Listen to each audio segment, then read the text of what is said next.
Woof woof! Hey guys, it's me Marcus, aka the Maddogg, and we're back for the second of the Maddogg chats.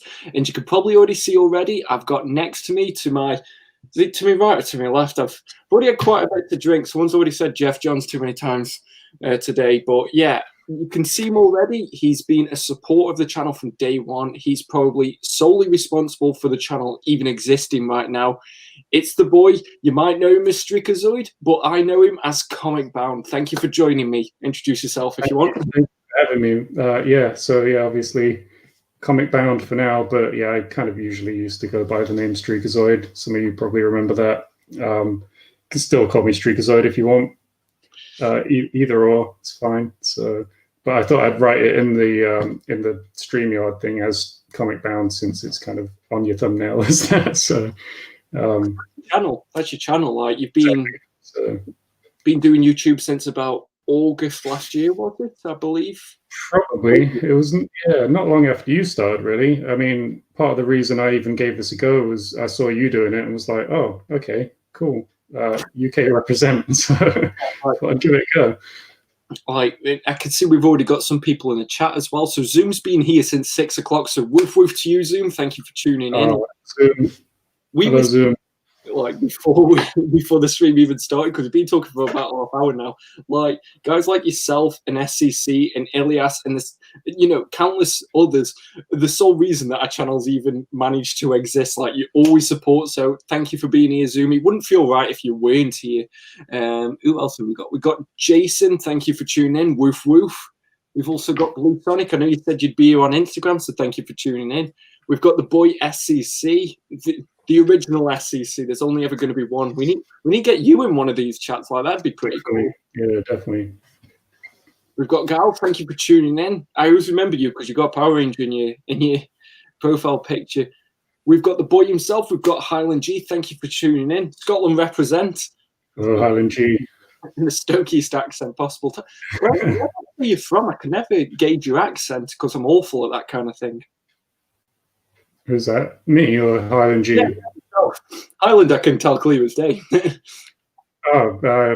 Me, I'm from the Midlands, but people have always asked me throughout my whole life, oh, where are you from? They think I've got a weird accent. I don't know, do I?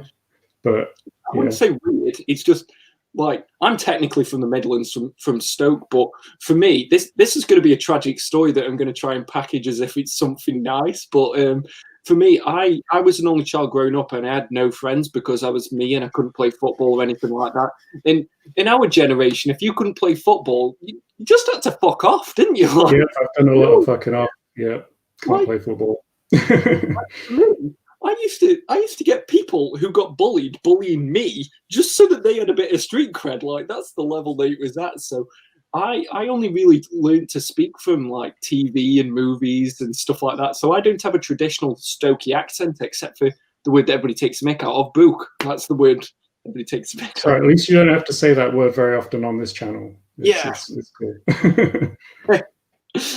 But who else have we got? We've got Zach. Thank you for tuning in. Your book for the giveaway for the 1,000 subscriber giveaway is getting sent out next week. Obviously, the snow happened, the second lockdown happened, Christmas happened.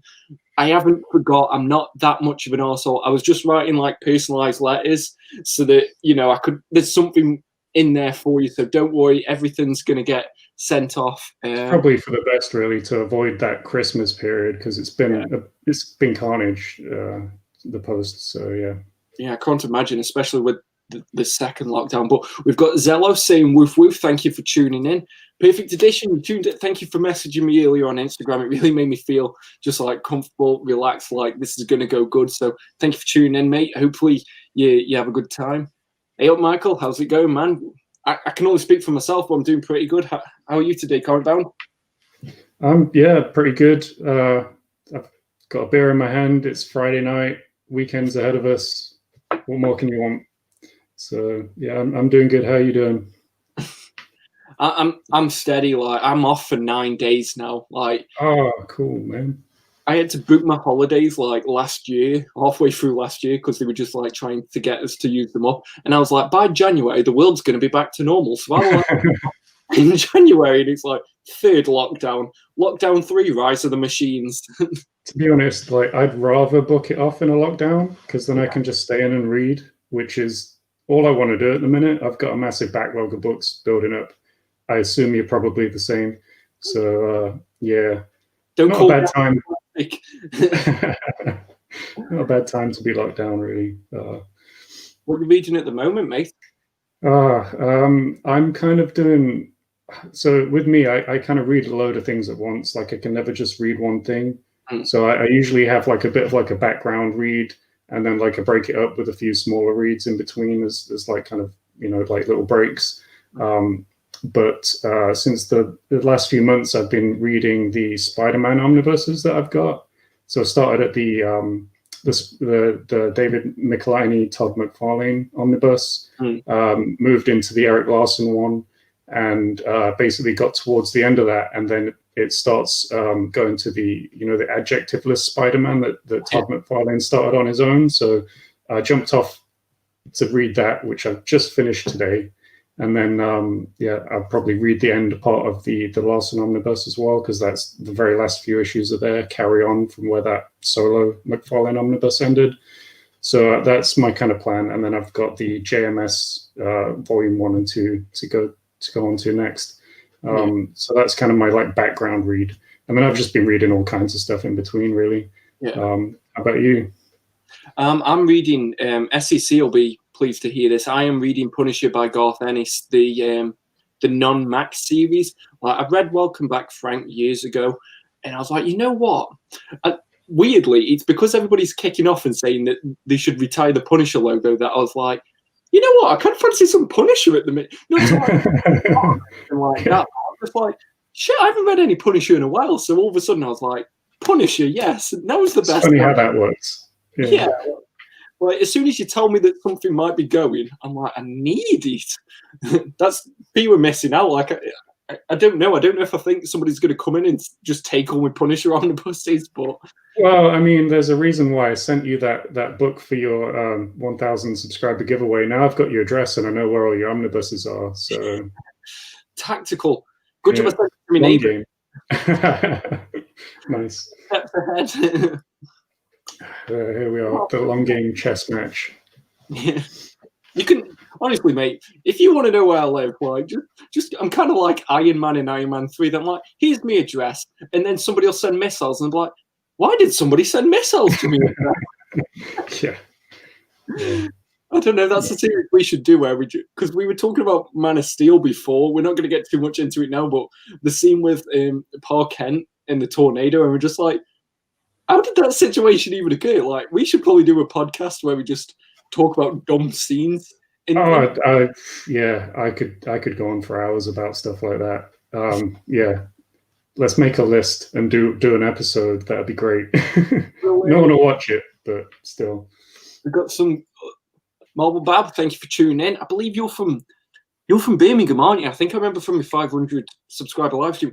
I really like remembering details that I can about people who've commented in the past and joined past live streams. So I like testing my brain. You're either from Liverpool or Birmingham, I believe.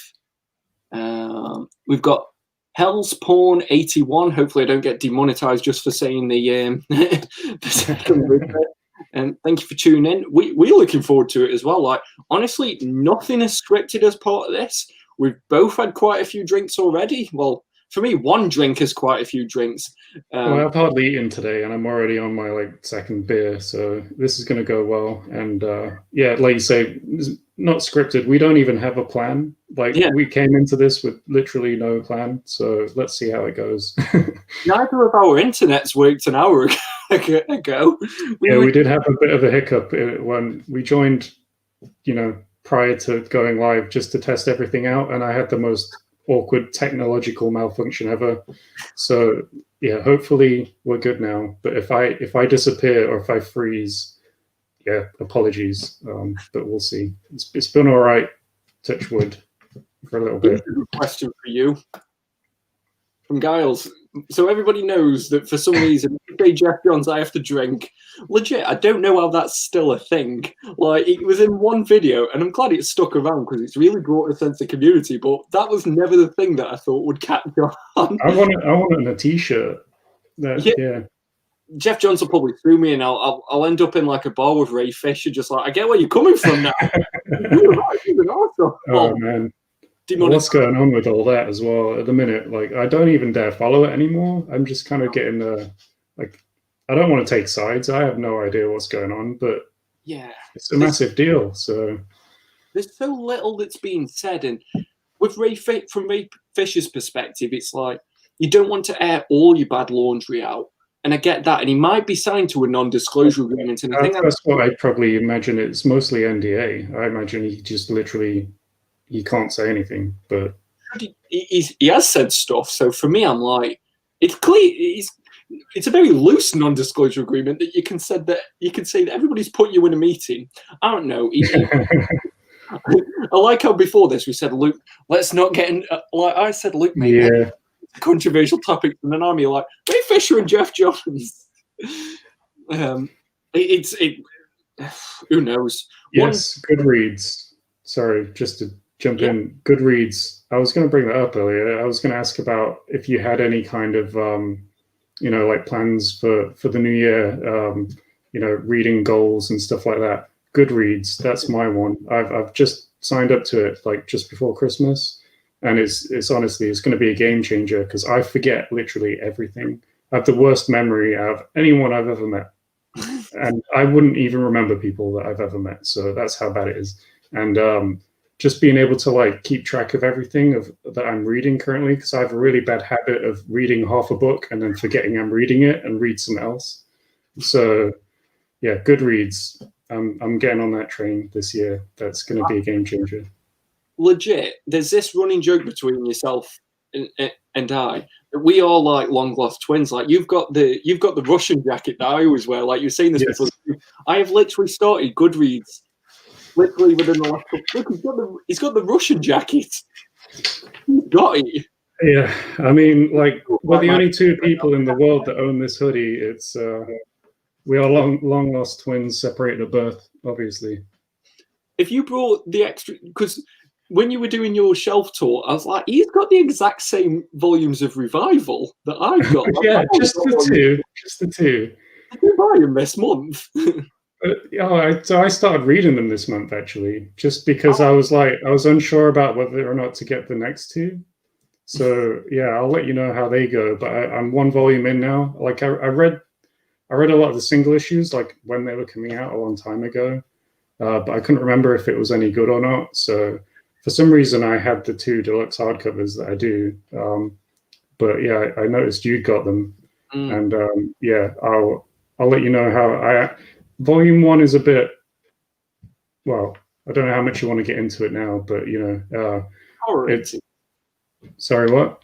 It's horror, isn't it? Kind of, yeah. It's like, yeah, it's about people coming back to life from the dead. All happens in like kind of small town environment, so it's kind of like a horror. It's kind of like one of those small town weird stuff happening in a small town like Twin Peaks or whatever, but probably not that weird.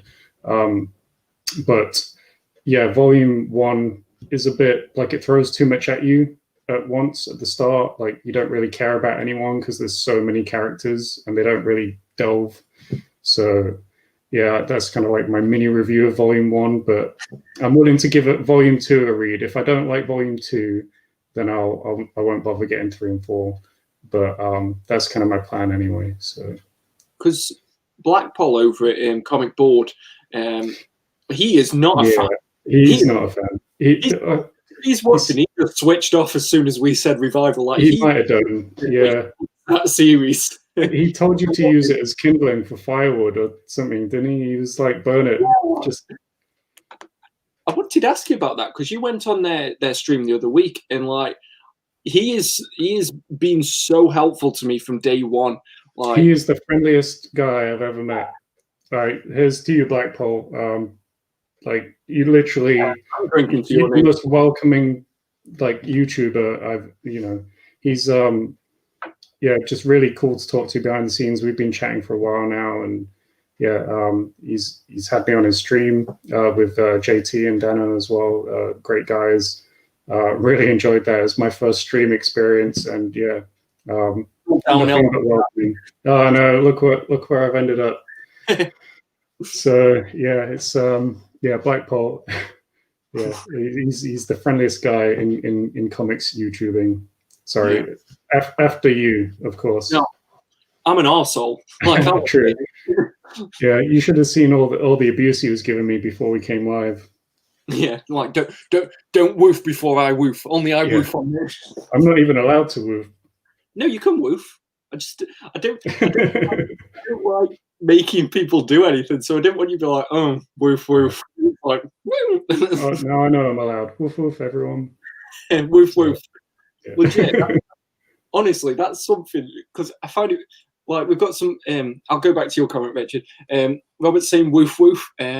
Richard said, "Sorry, I can't stick around for the live show, gents, but I'll catch up later." Nice to see you, Richard. I've been chatting to Richard a bit as well. He's a really good guy. There's Richard and William, and like, because he got both like classic archetypal British names.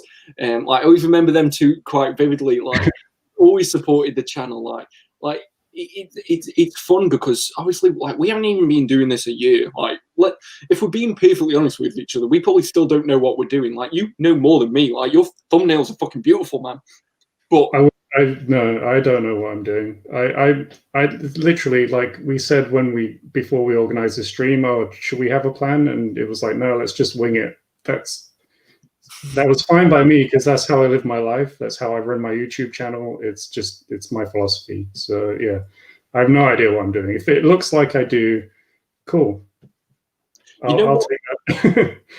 Like, mad respect. This isn't just going to be 2 hours of us sucking each other's dicks. Don't worry, because that wouldn't be allowed on YouTube. But you know what? Demonetized for that, definitely. So we might get an OnlyFans, though. I'm not going to lie. Oh, true. Yeah. I've done a lot worse for a lot less. That's all I'm going to say. Don't ask any more questions. But like, legit, every time one of your new videos comes out, like I'll just preface by saying this, because I try and watch as many of your videos as I can, but hopefully you agree with me with this, because like we haven't even been doing this in a year, but as soon as you start making YouTube videos, you don't get as much time to watch other people's videos. It's such a fun, isn't it? Like, yeah, or read books as well, which is why I set up the YouTube channel in the first place. So, like, yeah, it's a bit of a catch-22, isn't it? So yeah, you can't win. Yeah, but like every time I see one of your thumbnails in my what's it called, your homepage, like I'm just like, fuck me, that's a beautiful shit. It's Comic Board. I know him. I'm friends with him. Like your thumbnails are like tiers above people. So you know what? If this is like, I wish I had thumbnails as beautiful as yours. The only one of my thumbnails that I'm proud of is Whale Watch, and I've already ran that into the ground. I love it. I think your thumbnails are way better because they're hilarious. Like that Whale Watch one, when I first saw that was great. Like honestly, laughed out loud. Hopefully that's the effect you were going for. Yeah, like I was like, legit. Even funnier than that is the original images of me just going with no background. The outtakes. Oh. Yeah, it's just the dumbest shit ever. But see, I always try my best to remember where people are from, or you know what the favorite book is, because at the end of the day, like I said, you're people at the end of the day. Like you're taking the time to watch me videos, so I want to try my best to remember as much as I can from people. How much do you guys read a day? I was joking with Joaquin from Joaquin's Comic Center today, because I had the Batman by James Tinney in the fourth omnibus, which was in your recent haul. And he says that's a 2-day read max. And I was like, mate, it takes me 2 days to read like a single issue sometimes. I'm the slowest reader. It takes me 2 days to unwrap the plastic off a book sometimes. Like, that's how slow I am. Those unboxings must be fun then, if it's like 2 days to unwrap. Why do you think my haul was late this month? Like, yeah. You unboxing for 100 bullets was fucking mint, dude. Like, mad respect for that. That was funny because I didn't actually realize that it wasn't supposed to really be out as early as I'd got it.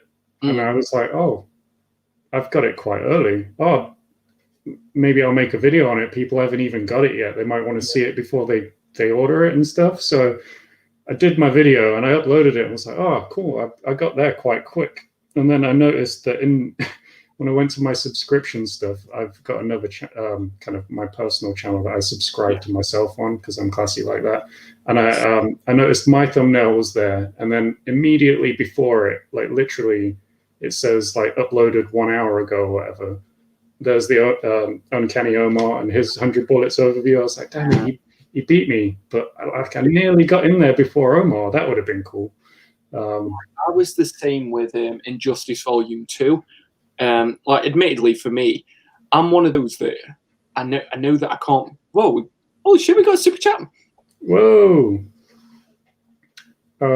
It's SEC. Can it be fun? That I'm not paying the Weather Channel guy at all. Oh my! Genuinely, thank you for the super chat. That's really thanks. Wow, man. Yeah. Particularly for me, I said this in my last live stream, so I'm going to follow through with it. Half of any money that I make on live streams through donations and stuff is going to go to animal charities. Like, you know, I'm really appreciative of anybody who donates. Like, it's fucking mint. I can't lie. Like, I'm not gonna lie. It's giving me quite a bit of an ego boost. But half of any money that I get is going to go to animal charities. Like, if I'm making money, they can make money. Like that's the way I'm going to be. So I'm not sure how much of that YouTube's going to take or anything like that, but half of whatever I make is going to go to local dog and cat charities. So thank you for that, and thank you for helping me to, you know, support local communities as well, because those are who I, you know, try and help out as much as I can with my own money. So thank you for that. It is really appreciative, even if the Weather Channel man is going to see absolutely nothing of that. I'm not going to lie. I mean, he's not earned it yet. He's rough around the edges. That guy. I don't trust him. Yeah, I know exactly. Yeah, Goodreads is really, really good for tracking. Like, I'll have to follow more people. I don't really know how it works, if I'm honest. Like, you beat your goal. I swear, Highland G was trying to read 200 books in a year, and he beat it. And my goal for this year is 40. I'm not sure what your own is. I set mine as 100, knowing full well that I probably won't hit it, but you can dream. So aim high. It's a bit unfair though, because it's like I'm reading Punisher by Garth Ennis. There's about 40 issues in there, so that should count as 40, or it counts as 1. I mean, you could track it like that. I wouldn't. Sounds like a lot of effort tracking down each issue and clicking the I've read this button on it 40 times. But if you wanted to inflate your count that way, you could totally do it. It does break it. Like, you can choose which format you're tracking it as. So I always just scan the barcode of the book I'm reading, because that's a cool function of it. If you have the app anyway, you can just, there's a little button in the search bar. You just scan the barcode on the book and then it finds it. So that's pretty good. Yeah, it's really cool. It's really easy. And for me, it's going to be a godsend just remembering that I'm actually reading a book that I'm halfway through, because I got through, I'm tracking it now on Goodreads, but I've got halfway through Incognito by Rebecca and Phillips, and completely forgot I was ever reading it. Because it's kind of like it's like 2 books in one, so you get to past the first half of the book, and it's kind of like a good stopping point, so I stopped. And then I completely forgot I was ever reading it. And that's not like a black mark on the book or anything. It's decent. It's just my memory. It's really bad. So yeah, it's going to really help for me just being able to track what I'm reading. Because like I say, I always have different things I'm reading at any one point. So yeah, really handy. My kind of logic is, though, he also mentioned about Revival 3 and 4, so we'll get to that. But my kind of logic is, if I forget I'm reading your book,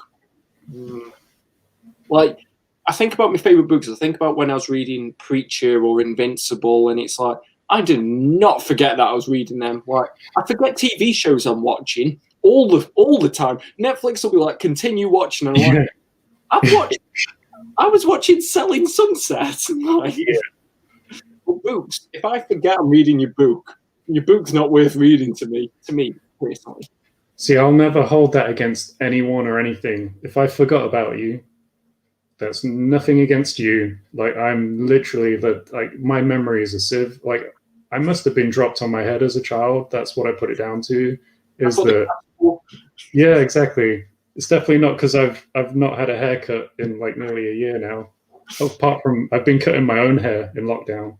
Yeah. Pro tip: don't like go to a barber. But yeah, I've just not ventured out a lot. So yeah. Well, at least you're not getting into like Superman mullet territory like me. I'm aiming for that. I'm letting it all grow out the back. Like, yeah, since that Grant Morrison JLA omnibus came out, that glorious mullet there on the cover, it's just set me off. I want it. I need that. So, if you turn up electric at our next live stream, I'll know that you really took that book too seriously. Exactly.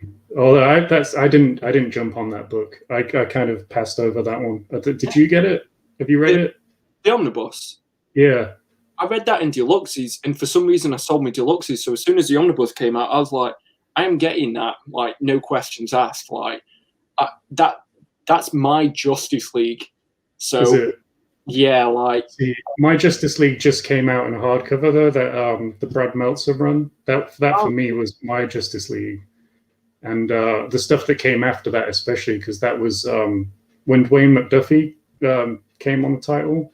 He was a writer on the JLA animated series, Justice League Unlimited, and for me, it just had a really similar feeling tone to the cartoon. So I loved it. Like, I hope they go and collect that after this, like continue the run from that run, because then they'll have his stuff collected as well. So really hope they do like a deluxe of that Dwayne McDuffie stuff. That'd be cool, because I know obviously they're doing the drink ready. Jeff Johns running omnibus. That's my Justice League that I read in single issue. But the first ever Justice League that I wrote. I've never wrote Justice. What the fuck am I talking about? There's time. Yeah. Why not? Like Batman kisses Superman, and then just turns into me weird fan fiction from when I was 11. But the Jeff Johns run was my first in single issue, so I'm really excited for the omnibus of that and going back, and obviously Flashpoint. I've got a video coming out hopefully this weekend, which is my most anticipated omnibuses, because got copy off the ideas of everybody else, and so like we're at the beginning of the year. It's a good time to do it. So hopefully more people do it, because I really like that moment where you go, that's not on my list, but I need it to be. Like, yeah, true. Although I could do without that. I'm buying too much at the minute, so I need to cut back. This was going to be a question I was going to ask you later, but fuck it, we're here. Yes, ask. Is there any direct market variants you're tempted by this year? Because there are fucking tons for me. I'm getting that Captain America one. You know, the Brubaker run. Have you seen the DM variant for that?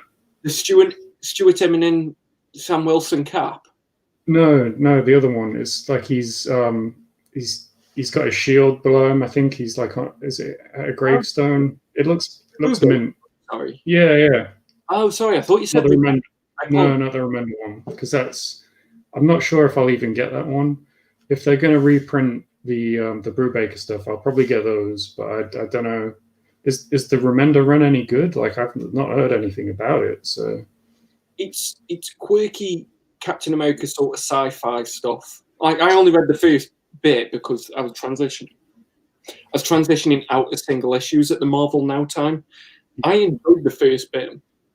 A lot of people didn't though, and then eventually Sam Wilson became Cap. I like that bit as well. Like I'm kind of 6 of one, half a dozen of the other, because if you're just changing your character, if you're just changing the person behind the mask for the sake of changing the person behind the mask, then I'm not behind it. But if you've got a story that you're gonna tell, then I'm fine with it. In Sam Wilson's cap, he still had his falcon wings, so he's a flying cap. Like, more about that. Like, it's not like it gets rid of the stories that you loved previously, but then at the same time, I'm like, I don't care for stuff like Ironheart. Yeah, I'm a bit weird like that as well. Like some stuff I'm fine with. Like I don't mind you messing with stuff because, especially in comics, everything kind of resets at some point or other, doesn't it? So Cool. you're gonna be. It's like when spoiler alert for Spider-Man 10 years ago, but it's like when Dan Slott killed off Spider-Man, and you know, oh, that's gonna last. But people were like freaking out, like actually freaking out. It's like he's not gonna kill off Spider-Man. Like he'll be back.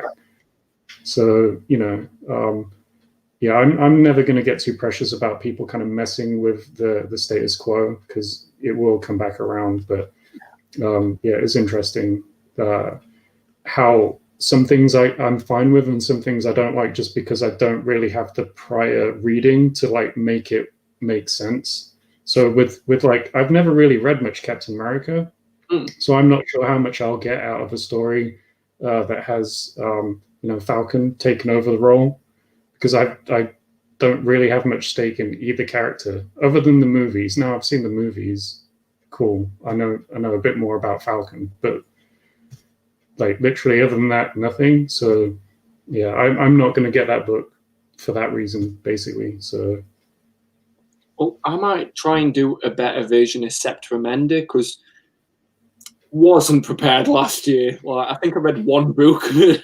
It was like an issue series, so like I really want to read his Punisher run because that seems like a run that people forget. I don't know. Besides Uncanny X-Force, people seem to forget that Rick Remender wrote anything else at Marvel. I love his Venom stuff. His Venom run was amazing. Yeah. I really enjoyed. I only read up to the Flash Thompson stuff, but I'm praying that they don't bring it out as Venomnibus Volume 4. Me too. Yeah, me too. Every time I hear this mentioned, that's my biggest fear is that people keep saying, oh yeah, that'll be an event, Venomnibus Volume 4. It's like, please don't. Like, you can call it Venomnibus, I'm fine with that, but just don't put the 4 on it. Yeah, Venom by Rick Remender. Like, bam, done. Like, I'm in for that, but if you put 4 on it, I can't just have a book that says 4 on my shelf without the previous 3, and I'm not going to buy the previous 3. Like, I'm saying that right now. And I'll print a custom dust jacket that doesn't have the 4 on it. That's what I'll do if they go that route. But I don't want to have to go that route because I have no idea where I'd get something printed. So, is it bad that I'd just buy the other 3 rather than going through the hassle of buying a custom dust jacket?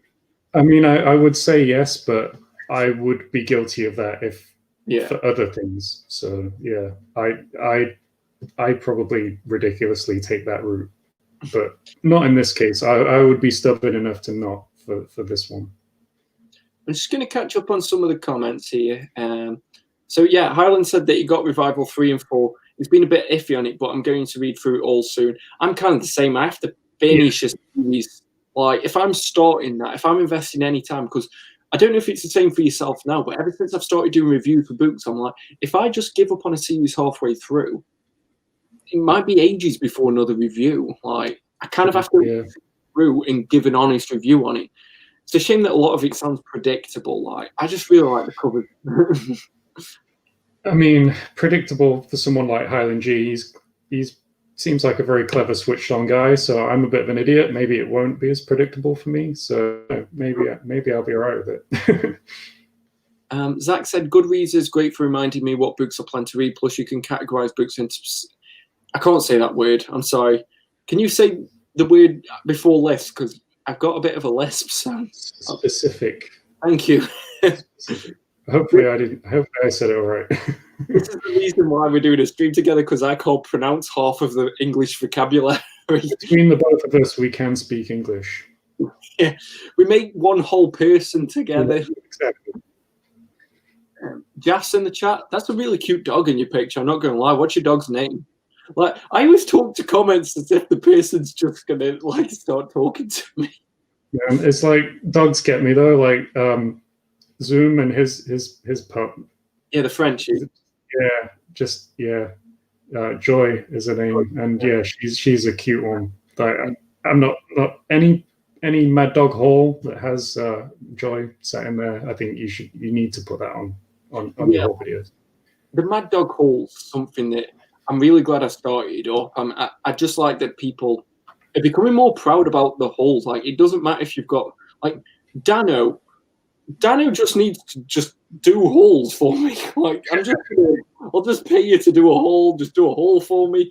But Dano's holes are massive. But at the same time, if you have 3 books and you just make it look nice, true, like, yeah.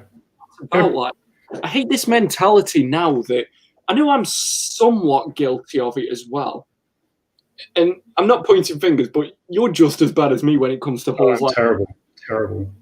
But I hate this idea that if you don't get every book that's released that month, it wasn't worth buying anything. And it's like, you know what? What if you just found, if I found the Colossal Conan one month, I don't give a shit about the rest of the month. That's it for me. I don't give a shit what anybody thinks. Like, it's probably the same for you. Like, what's the one book? Like, well, this is why I like Zoom's holes in particular. Not just because of Joy and the fact she's always a cutie, but like he's got a very limited budget from what I understand. You know, I think you're 15 and you make your money from a paper round. Is that right, Zoom?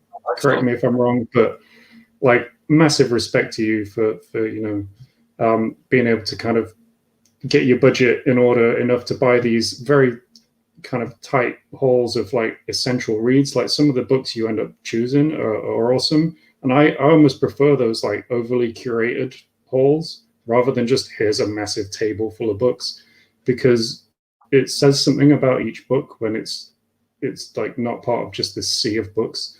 So yeah, I think smaller hauls, there's a lot to be said for it. Like I just have very little restraint, which is why I end up with these massive hauls. But yeah, I think, well, once I start looking at my bank account a bit more, I'll probably end up having to rein it in. But just don't. I don't look. It's really bad. Someone asked me on one of my recent videos how much one of my hauls cost, and yeah, I've avoided answering that comment for a while. It's kind of yeah. It's secretly your missus. How much have you spent? Why are there no lights? Yeah. Yeah. So no, I completely appreciate the kind of smaller hauls.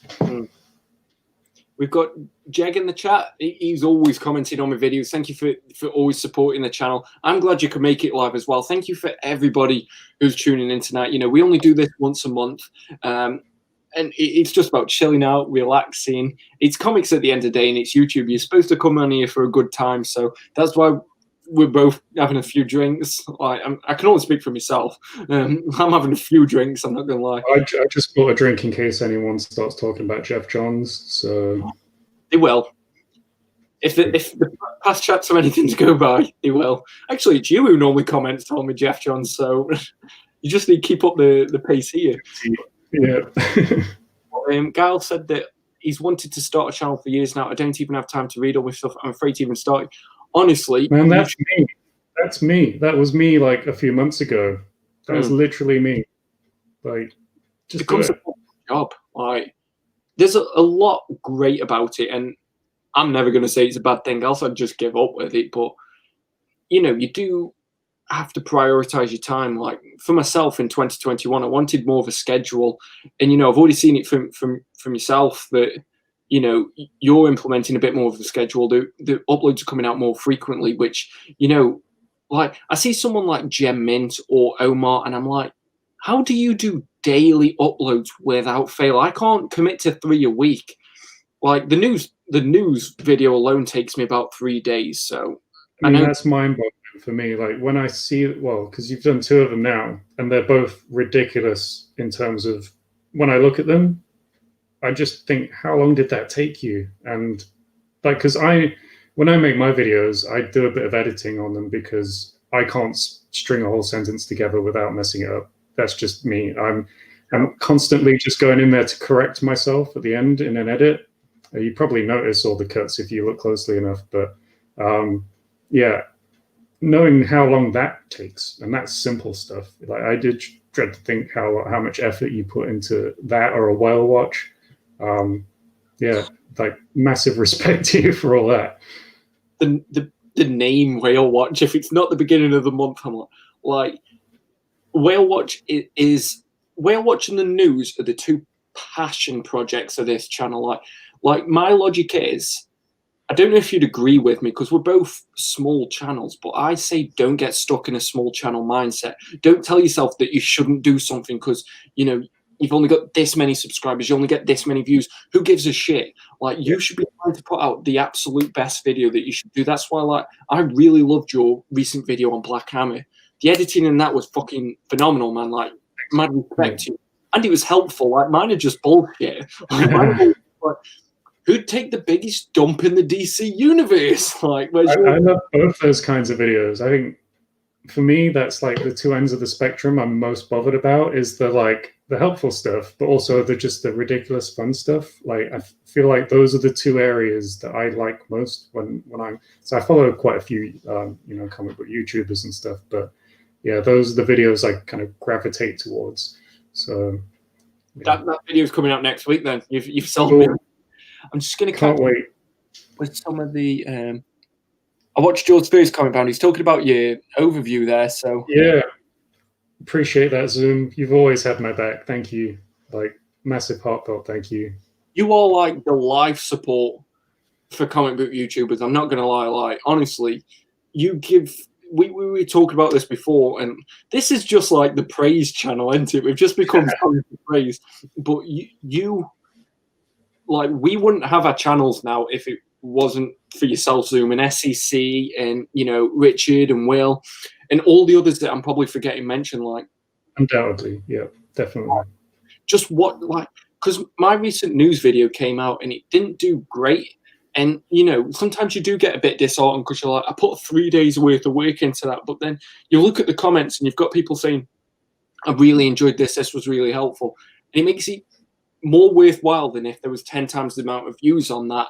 So, you know, people like yourself are the absolute lifeline of comic book YouTube. So thank you. I hope you never, like, just get bored because, like, if there was a day where you haven't seen one of our videos, it'd probably feel like the video's not done what it should have done because you're such a great man. It's got to the point where if I don't see Zoom commenting on my video in the first 10 minutes, I'll start to worry about him. Is everything all right? Like, how do I check up on you? Like, you know, because that's how consistent you are. So yeah, just massive thanks, man.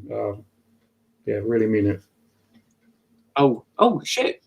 We got another. Not the same person. Oh, thank you. I'm glad you enjoy it. I'm trying my best to keep it as fresh as I can.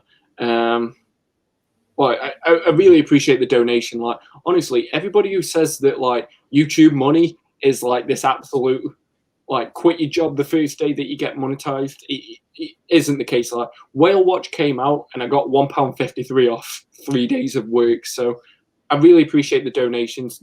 Don't donate if you can't afford to, though. That's the.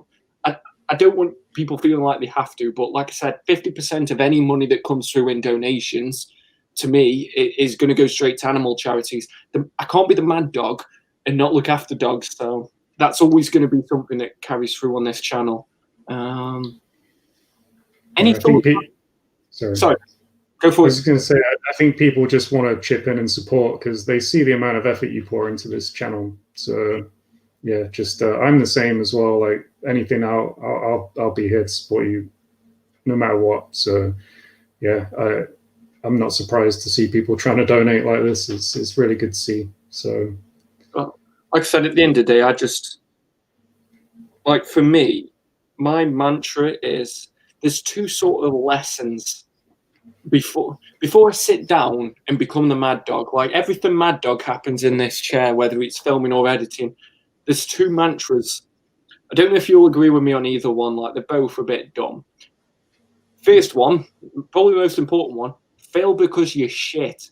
Don't fail because you're lazy. Because if you're lazy, you could have done more. If you're shit, you're shit. That's the end of it. You can improve. You can learn from. If you were lazy, that's something you're never really going to change about yourself. Lazy people stay lazy. So for me, I'm never going to fail because I'm lazy.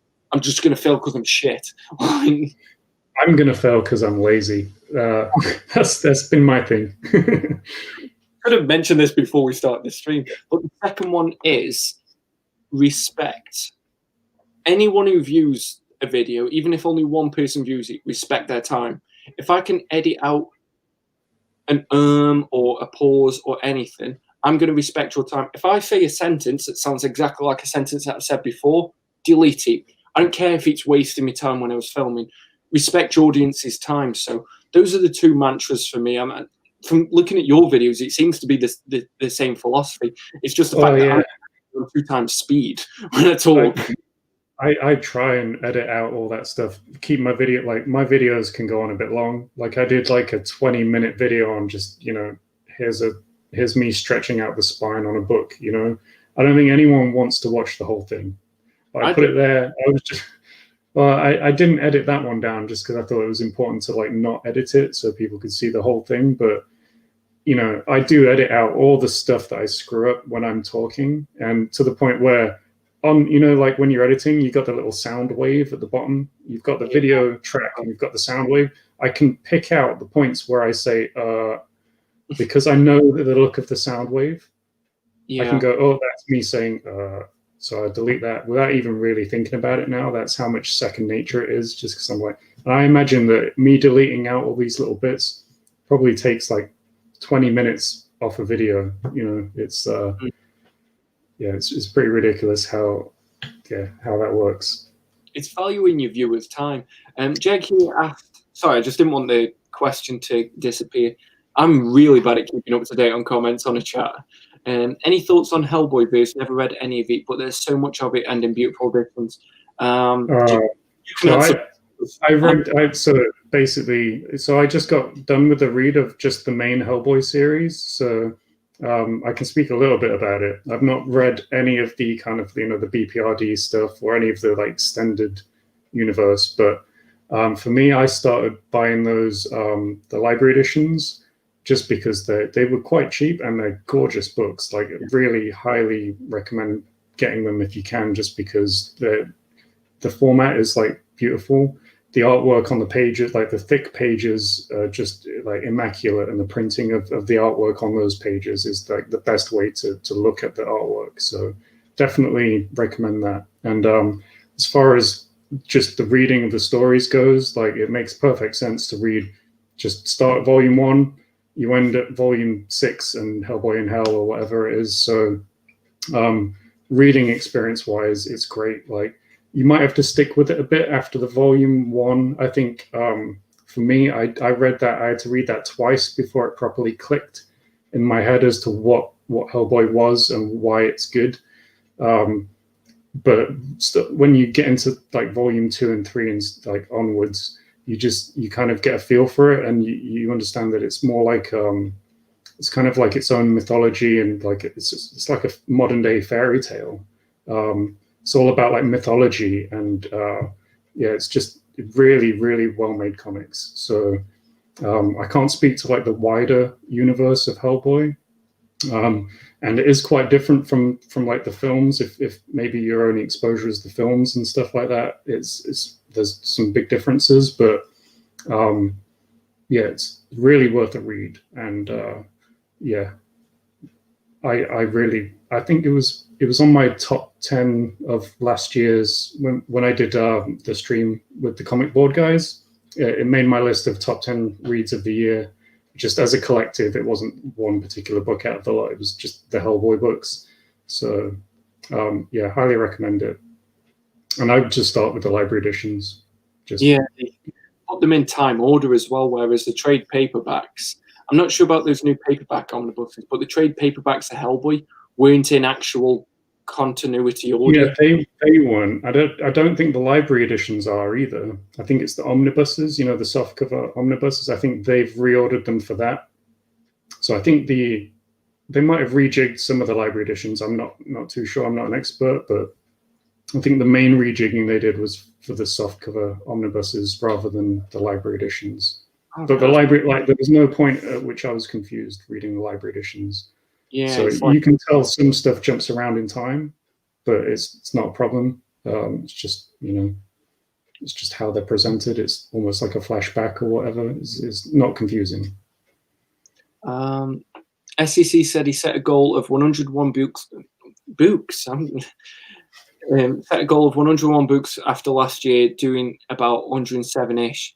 I wish I could get that amount. Like, I'm not going to lie. Like, I look around my collection sometimes, and I find myself getting sad that I'm like, there's so many books that I just haven't had a chance to read yet. I'm the same, and I keep buying more.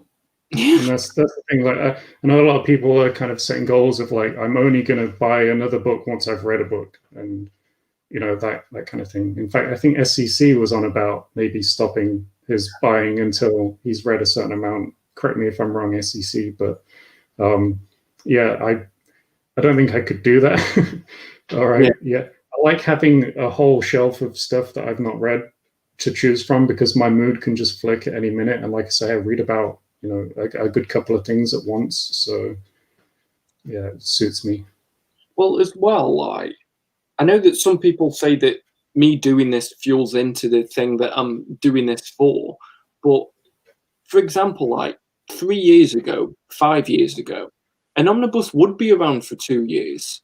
So you could, even stuff like Infinity Gauntlet. I remember Infinity Gauntlet didn't go out of print for, a good while, because I remember I bought it and then I ended up selling it when it was out of print. So I put it on for cover price and it went for over cover price, but people chose to bid that. But then, like, nowadays, it feels like if you don't get something the second that you see, it's going to be so boring, you're never going to see it again.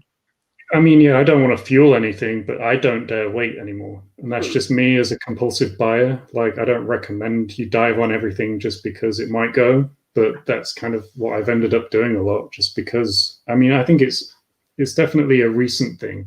Like, since the pandemic and all that, it's got worse. I don't think it's like a year ago, maybe it was probably not that bad yet, but it just seems to have been like the last year is it's really escalated. So yeah, it's just got worse. Well, Marvel Bab said, "Have you guys watched WandaVision? If so, what you think so far?" I'm not yet, because I'm here. Like, yeah, exactly. I'm planning to watch it as soon as we're done here. Maybe, kind of. There's only 2 out, so I don't know, I'm kind of a binge watcher, so I'm not sure whether to wait a bit. But I know people are going to be talking about it, so maybe I'll have to jump on it straight away. I'm not really sure. I'm watching a few things at the minute, so I'm not sure where to juggle it. But yeah. Comic Board's tuned in. What's up, gents? Just wanted to pop in and say, hey, we were just talking about you just before. I'll be listening, watching in the background as I'm doing lunch cleanup, but hope to check in later. We hope to have you check in later. Like I said, you're always welcome on this channel. I really want to jump in on one of your streams because it just looked like a laugh. So that's what I'm all about. Like, you seem to have a really good time on there. Oh yeah, it was the best. Yeah, much appreciated for saying hi, Black Paul. We know you're busy, but thanks for trying to check in anyway. And for anyone who doesn't know, this is Black Paul, who we mentioned earlier from the Comic Board. Stand-up guy. He's the friendliest guy ever. So yeah, massive respect for you. And thanks for having me on your stream last month. That was great fun. You know what, as well, like, he's just got such a beautiful mindset. Like, I don't use that word. Like, he did his end of 2020 wrap up, and like, I thought it was going to be like mine, when I'm like, look at how much money I spent. But I really restructured the way I look at YouTube, and I've got all these friends now, and I'm like, that's a really good way of looking at it. Like, that's what. Yeah, it's inspirational. I always say it. He's got the most inspirational mindset. He's so thankful for everything, like, genuinely, and he's always just looking at stuff really positively, and yeah, massive respect. Such a good dude. Like, I really want to proper link up with him soon, because it seems like when he's free, I'm busy, or vice versa. Like, I know he's a very busy dude, and I just hope, hopefully 2021 at some point we can link up, because it's long overdue. You've had me back since day one, so hopefully 2021 is our year. It has to be. Like, we've got a full of us through it in 12 months. But perfect edition. I hope you catch the rest of the show and the replay. Thanks for your message earlier, by the way. He messaged me before the chat, and yeah, really appreciated it. So he just wished me good luck coming on. So hopefully you don't need luck and you're just having fun. But it's been great. So nails as well. Like, top tier thumbnails from that guy. He offered me help with it as well, so I really appreciate that. He has the most beautiful thumbnails. Yeah, definitely. Zoom said, I just wanted to say how much I appreciate your streams, and by the next stream I'm going to be 16, so I'll have a beer too. It sounds like he was in Star Wars than us. That's good, man. Happy birthday, in case I don't get to catch you before your birthday. Well, you have to message me when it's your birthday so I can tell you happy birthday. 16's a big one, so yeah, all the best for that. Message me 2 days before, because you know I'm useless at replying to it. I'm the weird. I don't have my phone on me that often, so message me 2 days before. But Marvel Bab said about WandaVision, a few friends said it was rubbish. They don't understand it's the first step of something. I think it's going to be good. And I also do agrees SEC, it's something different. Yeah, like, I'm not sure where you stand on this, but I think the MCU does have to change things up a bit, else there won't be a phase 5. I'm a bit mixed on it, because I know they've announced like the massive, ridiculous slate they've got coming up with all the movies and the TV shows. But I'm less interested now because it feels like it's had a bit of a clean break since like the Infinity War Endgame stuff. So I'm not as hyped for it all now just because of that. But I am willing to see where it goes. So yeah, I'm kind of torn. Like, this is why it'd be really interesting to see WandaVision. And I know it sounds like there's been a bit of a mixed reaction to it. I've heard lots of good things of reviewers who have had early access and stuff have been saying it's really quite interesting what they're doing. So yeah, be interested to see it for myself, really. I don't know what your thoughts are on it. WandaVision, for me, I'm trying not to judge it before I start watching it, because although I think the MCU needs to change things up, I think it's taking a major risk with WandaVision being effectively the first thing of the MCU phase 4. Yeah. By the way, the answer to your question, yes, if you need a minute.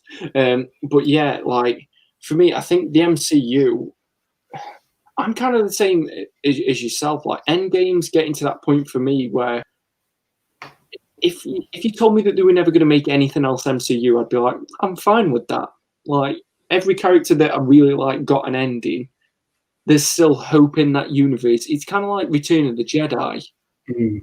I didn't need a Star Wars episode 7, 8, and 9. We got them, and I wish. Yeah, I kind of wish we didn't. But yeah, I don't hate the sequel trilogy. I just don't think it was necessary in any way, shape, or form.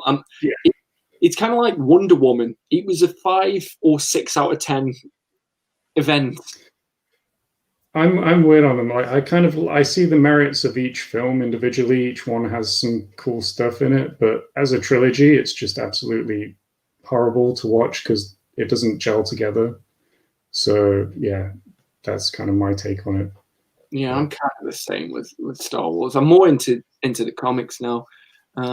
Just bear with me. I'm just going to pop away for 2 minutes. Sure. I'm just going to catch up on some comments. If there's any that's specific for yourself, I'll save them for when you're back. But I haven't seen the Cosmic Ghost Rider DM Dust Jacket just yet. So I'm not too much of a fan of that. The fact that Cosmic Rider Ghost Rider Omnibus exists, because I don't know what they're doing with this Donny Cates stuff. Like, even just give us an omnibus. Like, omnibuses to me seem like they're becoming the new oversized hardcovers. Like, they exist in multiple volumes when they don't need to. Like, Donny Cates Volume 1's the biggest example. We didn't need a Volume 1. They could have just done a complete volume. So I might check the DM variant, but I'm not tempted to pick that up at the moment.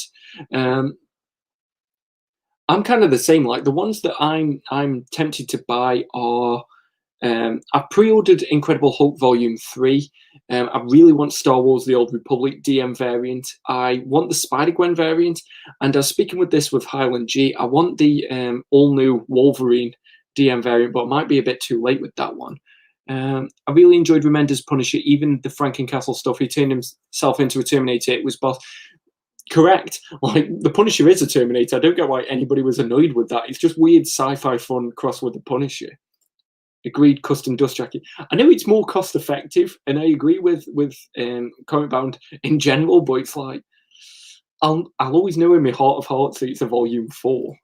I have one custom dust jacket on Ecstatics because I hated the spine. That wasn't an omnibus that appealed to me in general, so, you know, is it something that I should have picked up? I'm super tempted by the DM variants from Moon Knight Defenders and definitely Predator Volume 1.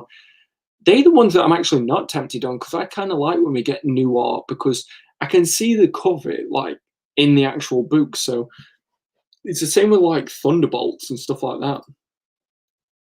Oh, that dog does not look 1 year old. Like, is that a Labrador? The picture's really small on the screen. If you want to, mate, I'll just add you back in. Just a second here. Oh, good. Sorry about everyone. I'm back. Here's a question for the both of us. Cool. If you had to pick, hands down, who would be your favorite characters in comic? One that you love above all others. Am I okay just to tap out for 2 seconds just whilst I do it? Yeah, go for it. I'll see if I can answer. Yeah, you can have 5 because I'm going away from the screen. Yeah, I hate these kind of questions. For me, this is the kind of question where it's like, who do you love more, your mum or your dad? Like, there's so many good characters, but damn, I think I'd have to. For me, it's either Batman or Spider-Man. Those are my two kind of, like, I gravitate towards them, probably because of the fact that they came out, like, my way into comics as a kid was the Batman animated series and the Spider-Man animated series. So, yeah, those were like my two. Of course, I love the X-Men one as well, thinking about it, but that's more of a group of characters rather than just one. So if you're just picking, like, single characters, then obviously Batman, Spider-Man, they're my kind of two big heavy hitters. So yeah, a lot of that love comes from the animated series, the 90s ones. I'm a 90s kid, and yeah, really, like, I don't think there's been much in terms of the animated stuff that they've been doing since that's ever really come close, especially with Batman. I think DC have done a lot of animated stuff. They do I mean, they keep churning out these, like, animated movies and stuff, but for me, animated series, the original 90s one was just like the peak Batman. I mean, there's a lot of comics that never even come close to that. It's like the definitive Batman. So yeah, that's kind of my take on it. So yeah, sorry. Batman Pass. Yeah, basically my answer was I'm kind of torn between Batman and Spider-Man. And a lot of my love for both those characters is quite deep rooted in my, like, animated series childhood. So yeah, I grew up on the cartoons basically, so that's where it comes from. Mine's Daredevil, hands down.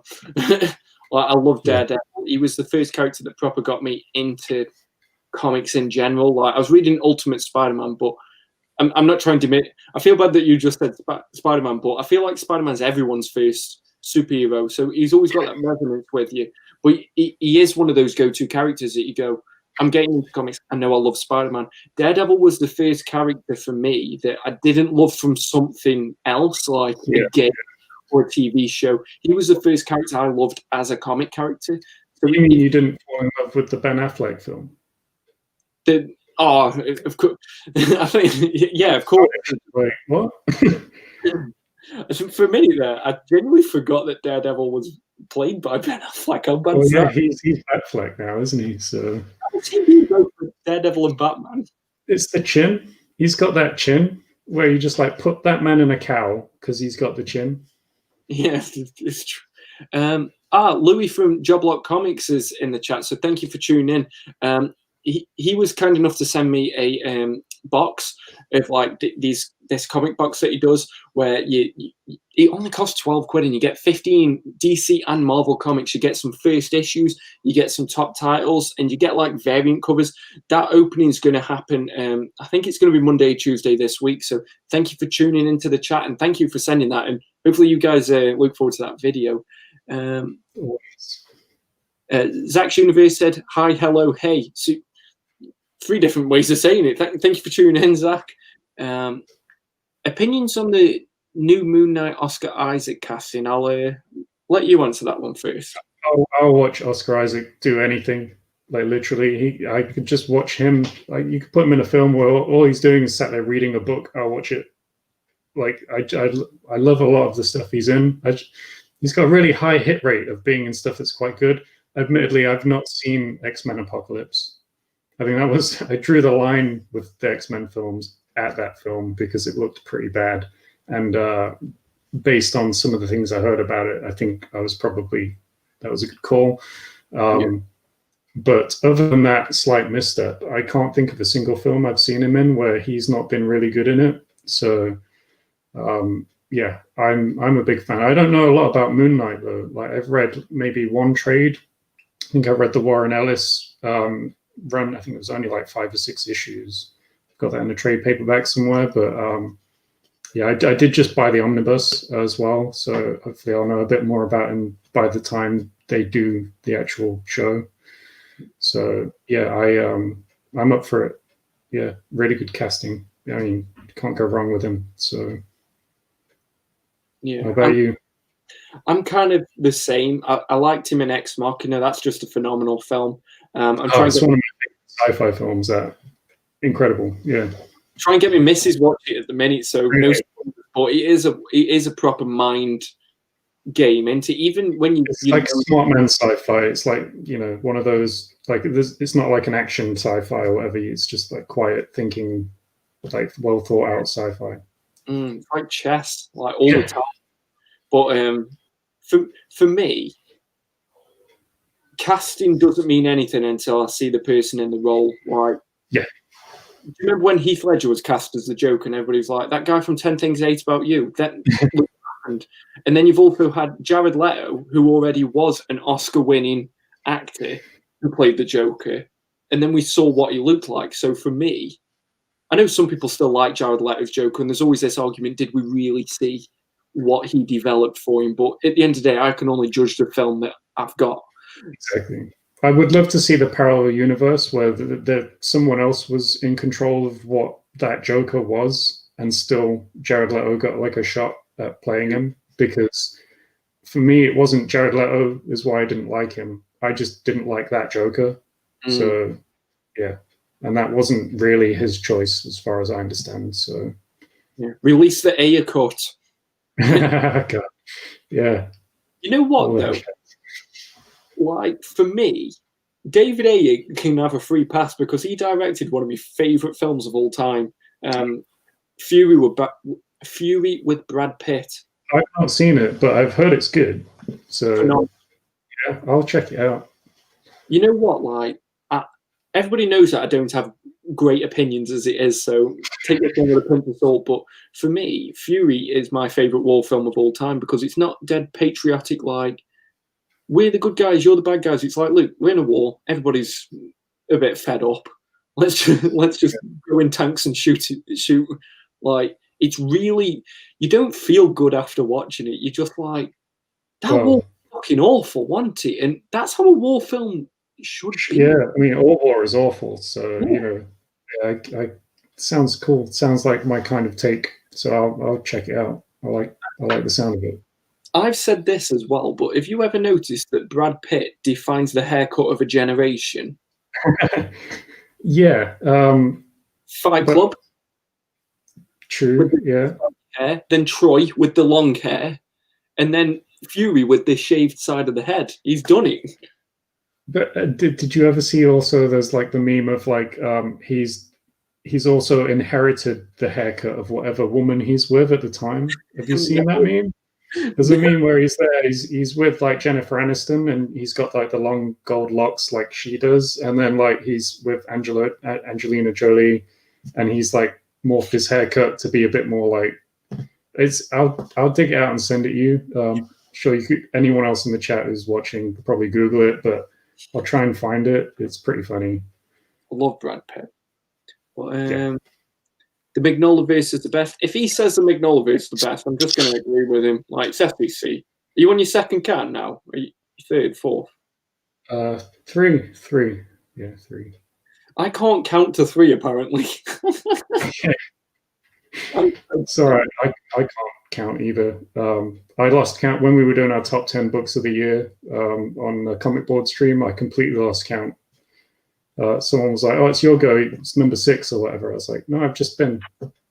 Like, no. So yeah. Was SCC who said he's not buying a book until he's read his current collection. So you know what? Hats off to you. I'm not going to join you in that pursuit, and I don't think you're going to either. But oh no, and I'm not even going to take my hat off because, like I said, I've been cutting my own hair. So to save money, so you can buy more books. Exactly. These haircuts aren't cheap. But apparently, it's Blackpool's idea.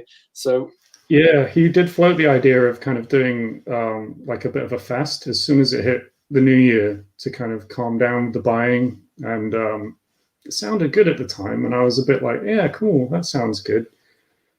But yeah, pulling the trigger on it though, I don't know. The FOMO, it's real. Like Highland ran by me, maybe doing it for a month, and I was like, can I do a week? Yeah. The thing is, I literally couldn't do it right now anyway because I've got so much pre-ordered. So Yeah. like, I would still have stuff turning up all month. Like, I'm not going to cancel stuff. Sorry? It might be interesting to do maybe if you don't pre-order it in the month, then you can't buy it and see what you miss out on. True. That might be. I'm not saying I'm going to do it. I'm just saying. Yeah. We'll let someone else do it and film it and do the video. Joe's in the chat. Thank you for tuning in. He's wrote comics before and he's an editor for comics. So I get how omnibuses go OOP for long stretches of time because they're a bit more of a luxury item. But it's crazy to me how Marvel Epic collections seem to go OOP so often. I'm surprised at how popular Epics are at the minute because a couple of years ago, nobody was talking about them. I can see why. I think it's got to the point now where the Epic line is such a... It's for collectors that want to fill the gaps in like a massive run.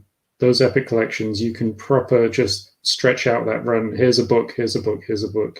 And, you know, you can have a whole massive run of them. So I can see the collector mindset syncing with that idea quite nicely. I bought my first Epic collection this month, actually. What was it? It was, in fact, reach it here.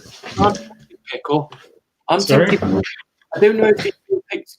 Is it the Dark Empire? No, it's Tales of the Jedi. Sorry, I can't see the title there. Yeah, Tales of the Jedi. So this is kind of like out of canon. So yeah, it's Legends.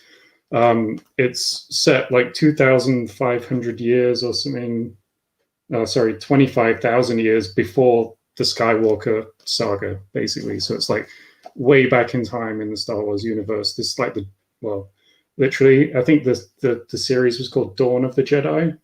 It's about like the beginnings of the Jedi. So something I have in single issues, but I've got them all upstairs in like boxes, and there's no way I'm digging through them if I want to read it. So I saw this coming out and I was like, cool, I'll get it. So that's my first one. Hopefully it's not going to start something. Like, I don't want that to become a thing I'm getting into. So that's why I'm hesitant to it, because, you know, they've done Daredevil and they've done like the Annachenti run, and I'm like, and for me, a lot of like classic Marvel, like if we're talking 1985 or before, the art isn't really that great that I want to see it in oversized, unless we talk about something like Jack Kirby. So like the Spider-Man ones, I'm like, you know what, should I just pick them up? But then I'm like, I know I want every single one, because the sneakiest thing Marvel did was put the volume number on the back. So you think you're comfortable buying that one volume, but you see, now you want volume 2, don't you? As soon as it exists. The thing is, I'm cool with this because I think this collects every Dawn of the Jedi issue that they did. So, because they did like 3 miniseries, which it looks like they're all in here. So I don't know what they would do for although this isn't Dawn of the Jedi, this is Tales of the Jedi. So they could sneak some else into this line, I guess. But yeah, I don't want this to be like the the free sample from your drug dealer or whatever. That's what Marvel is. That's what they should say. That's what they should say under the logo. You should get in touch with them. The free sample from your drug dealer. Yeah, they give away all the volume 1s. The first one's free. David Gabriel, if you're watching, you can have that idea. You're welcome. Yeah, he needs some UK guys, doesn't he, over here? Like, he's got the US unlock.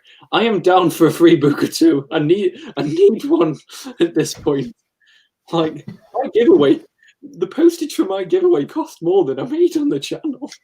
I don't. Yeah, I mean, where was the kind of farthest place you were shipping to for that? Was there international as well? I assume. Yeah. Tim is from one of the P states, which is either not Pittsburgh, Pennsylvania, or Philadelphia. It was somewhere in America. So that was one that I'm. In future, when I do giveaways, because I'm going to probably do a giveaway if I ever get to 2,500, I'm just doing Amazon gift cards. It's yeah. True, but then you're kind of cussing everyone to buy damaged books, right? Because Amazon can't ship. They can buy. What's the weirdest thing on Amazon? They can. True. Yeah. Amazon Prime with it, get Prime, but go for me link as well. Like, so it just funds the gift cards you just got. I have massively cut down the amount of books I'm buying. I still buy tons of stuff from Amazon, but I try not to buy books anymore. Well, saying that Dawn of the Jedi book was literally from Amazon, but I figured it's a paperback. It's not really going to get damaged, even if they just shove it in an envelope. But it still came with a bit of damage. So yeah, I've just really cut back. Like I basically just do Forbidden Planet and books, etc. now where I can. And I think I would only do books, etc. if you could pre-order on them. Could you imagine? Yeah, I know, right? I'd be able to move tomorrow. That would save that much money. Imagine if we did variants as well. Yeah, yeah. The 21st of this month is Zoom's birthday, and I'm going to try my best to remember that, mate. I promise you I'll try my best to remember it. I'm putting it in my calendar because that's how much you mean to me, Zoom. There we go. Can you put it in your calendar as well to remind me? I'll put it in 2 days earlier so that I remind you by the time you can actually read the message. SEC said there is no sequel trilogy, only The Mandalorian. I haven't started The Mandalorian yet. How much of it have you accidentally watched from spoilers? I know about one of the reveals in. Obviously, let's not get into the specifics, but I assume you've had. I can't imagine anyone coming out of it being unscathed at the minute, just because of the internet. It's. But for me, it's weird because I'm one of them. If you spoil something for me, I'll be pissed off at you, and then I'll still watch it. So it wasn't really that bad. Sometimes I don't like the shock of a series. Like I was watching. I've been watching Peaky Blinders recently. Yeah. Marvel Bab from Birmingham might be happy to hear that. Like, stuff happens in that has never been spoiled for me because I've never talked to anybody about it. And I'm annoyed that I wasn't prepared for it. Right, okay. Interesting. Spoil that for me. I didn't want to know that was going to happen. I've never heard that take on anything before. That's interesting. In your favourite show, like, obviously you love Samurai Jack. I know you love Samurai Jack, and I haven't watched it. But if your favourite character died in that, hopefully your favourite character isn't Samurai Jack, else it's really going to spoil the time. Oh, yeah. But if you get invested in that character and you sort of start to love him, you're going to be annoyed when they die, aren't you? Mm. So I'd kind of it's like, would you rather somebody that you know? Like, would you rather know in advance that they're going to go, or would you rather it just happen suddenly? Like, I'd rather the prepare time. True, I know exactly what you're saying. I have shows where I've been like that about actually, where your favorite character has died, and it's a bit of a game changer for the entire show. Yeah, I won't say which show, but one in particular springs to mind for me. But yeah, you probably know that. If anybody's watched more than one video on my channel, you know that Power Rangers Time Force for me is the greatest shit that has ever existed on the planet. But honestly, if somebody told me how gut-wrenching the last 3 episodes of it was, as an 8-year-old child, I would have never watched it. I would not have turned on that show because I'm still fucked up. Like, I think that's the reason why I don't like making friends, because they're probably just end up weak. Just like die, like the Power Rangers did. Yeah, like you're just a Blue Ranger to me. You're just a Green Ranger to me. I'm the Red Ranger of my own story. That makes me think. Actually, I was going to ask you about, because they just announced all the Kickstarter versions of the deluxe Power Rangers books, and I think the very, very highest tier was like basically become a Power Ranger in the book. And I immediately thought of you, and I saw that I think 2 out of 5 people had already bought it, and it's like, I can't remember the price on it. It was a couple of grand, and I was there thinking, like, is one of them Marcus? Like, is he done it? Both of them, yeah. The loss if the other Power Ranger leaves. See, I mean, I wouldn't have been surprised if, yeah. But, you know what? I was like on Gem Mint level, because obviously he probably gets like quite a bit from his ad revenue. I'd do that for a video. If I was getting that much off ad revenue, I would do the $5,000 tier without a shadow of a doubt.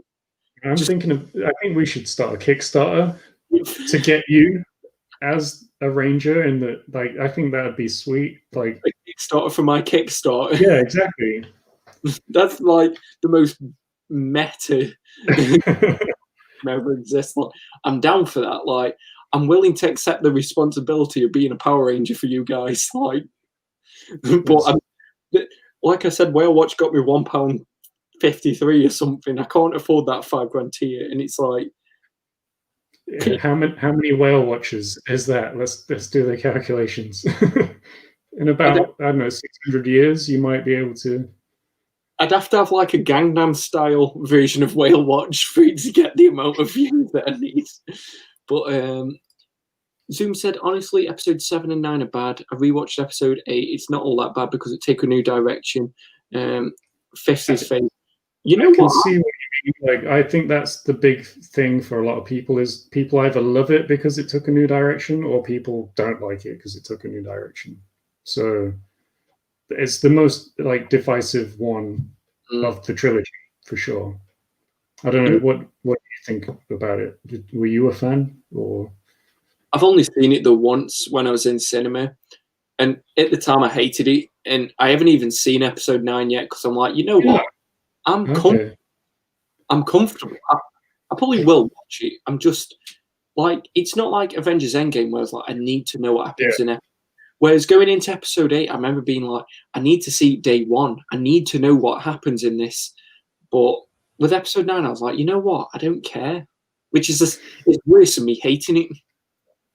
Yeah, I mean, that's not a great not a great place to be in, I guess. Well, to be honest, I didn't even see it on like I think every film that's come out since then, apart from the original trilogy because I was too young, but like every prequel and the sequel up until the last, not the Last Jedi, the Rise of Skywalker, I'd seen in the cinemas on the day it came out, apart from the Rise of Skywalker. So, but I mean, part of that was because I was literally on my way to Australia, I think, when it came out. I ended up seeing it once I got there, but I probably could have snuck in a viewing of it while I was still here in England. But yeah, I didn't feel the need, and I'm a massive Star Wars fan, so that says a lot.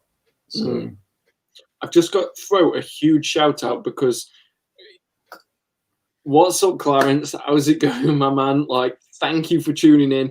I've been wanting to do a live stream with you from day one, so I'm glad you're in the comments, but you're always welcome on the channel, man. Like, he recently got a Michael Jordan book that I just want to buy. Like, for some reason, like, Clarence just makes me realize books that I didn't realize I wanted. Oh man, yeah, I love guys like that. Yeah. Clarence is the one for that. Like, if anybody isn't following his channel already, please make sure you subscribe. I'm embarrassed to admit I'm not. I don't know the channel, so I'm intrigued now though. So you've got a follower here.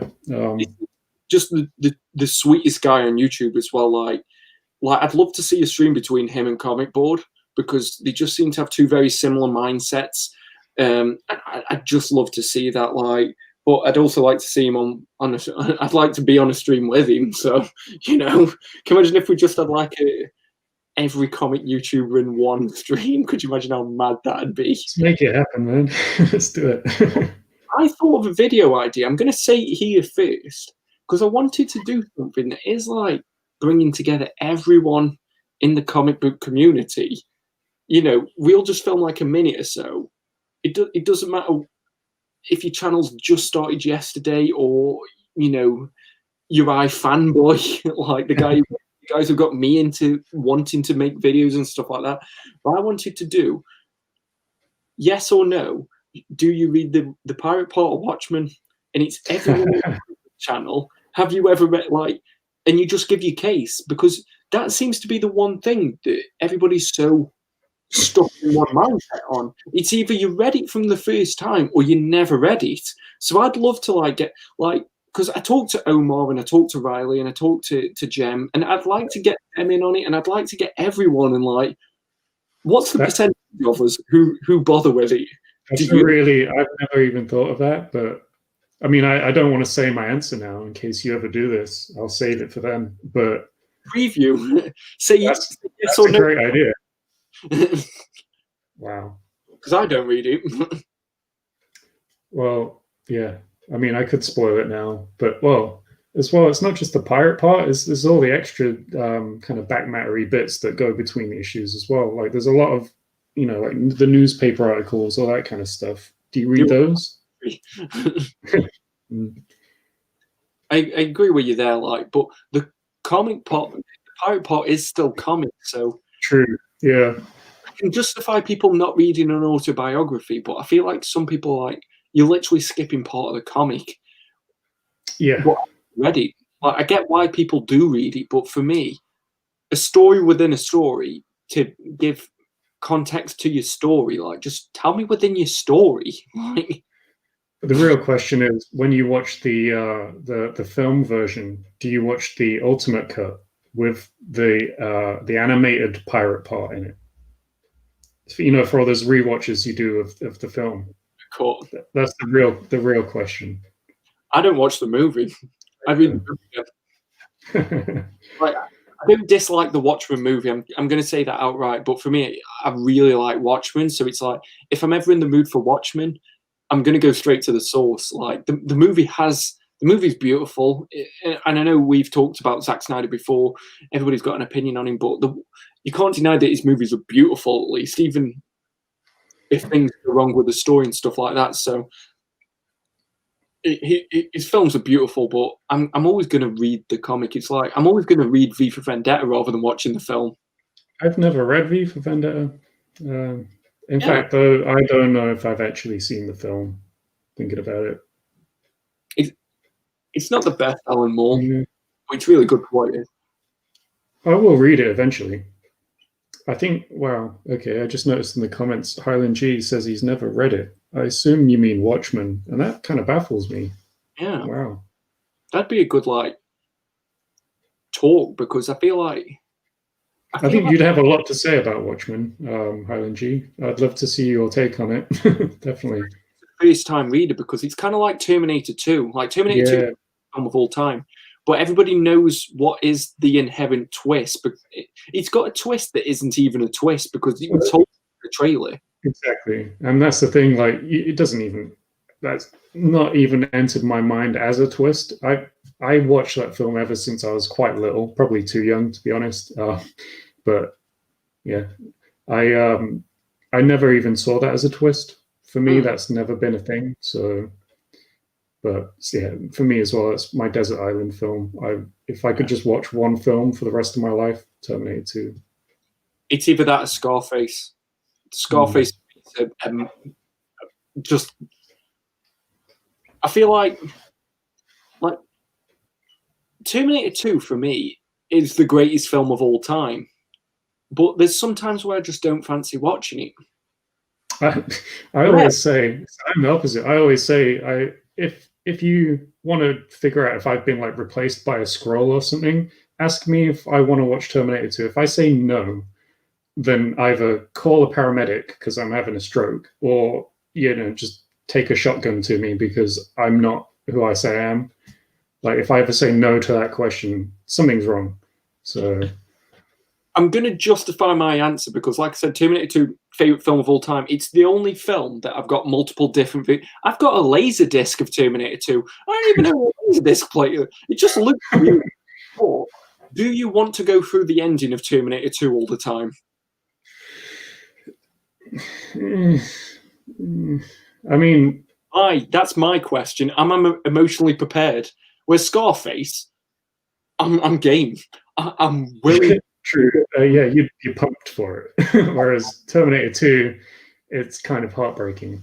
It's like, shall I tell you, spoilers for Terminator 2 if you haven't seen it in 35 years or what? No, it's going to be 30 years this year. But the bit that gets me more is Sarah Connor shaking the T-800's hand, like the fact that sort of overcome her own issues is the bit that gets me. It's not John losing the only father figure he's ever had. It's more Sarah Connor's grown, and I'm like, I can't do this. I can't believe Sarah Connor's grown.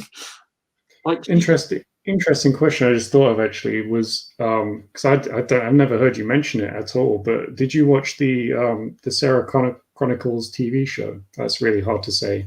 Sarah Connor Chronicles. You know, the TV show they did. Did you watch it? We're both from the UK, so if I remember correctly, you can correct me if I'm wrong. It was on the Sci-Fi Channel.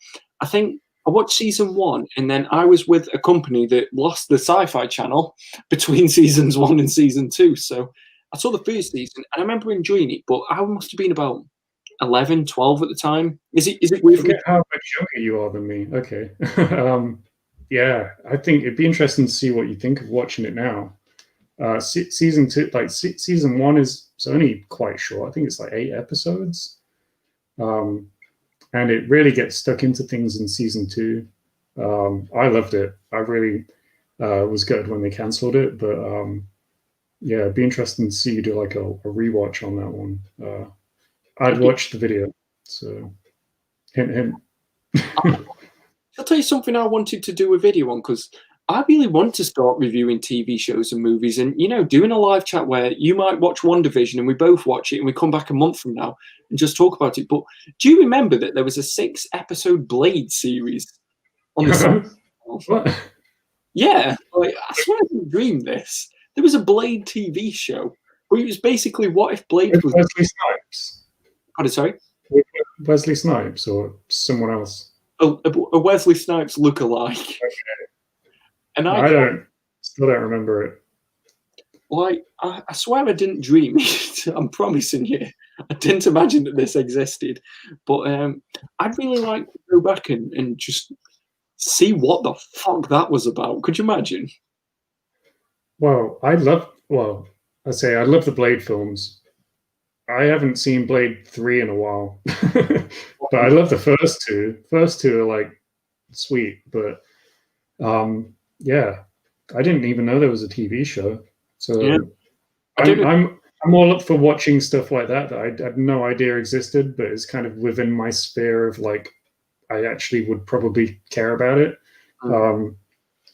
So yeah, we should do that and get drunk. I'm up for that.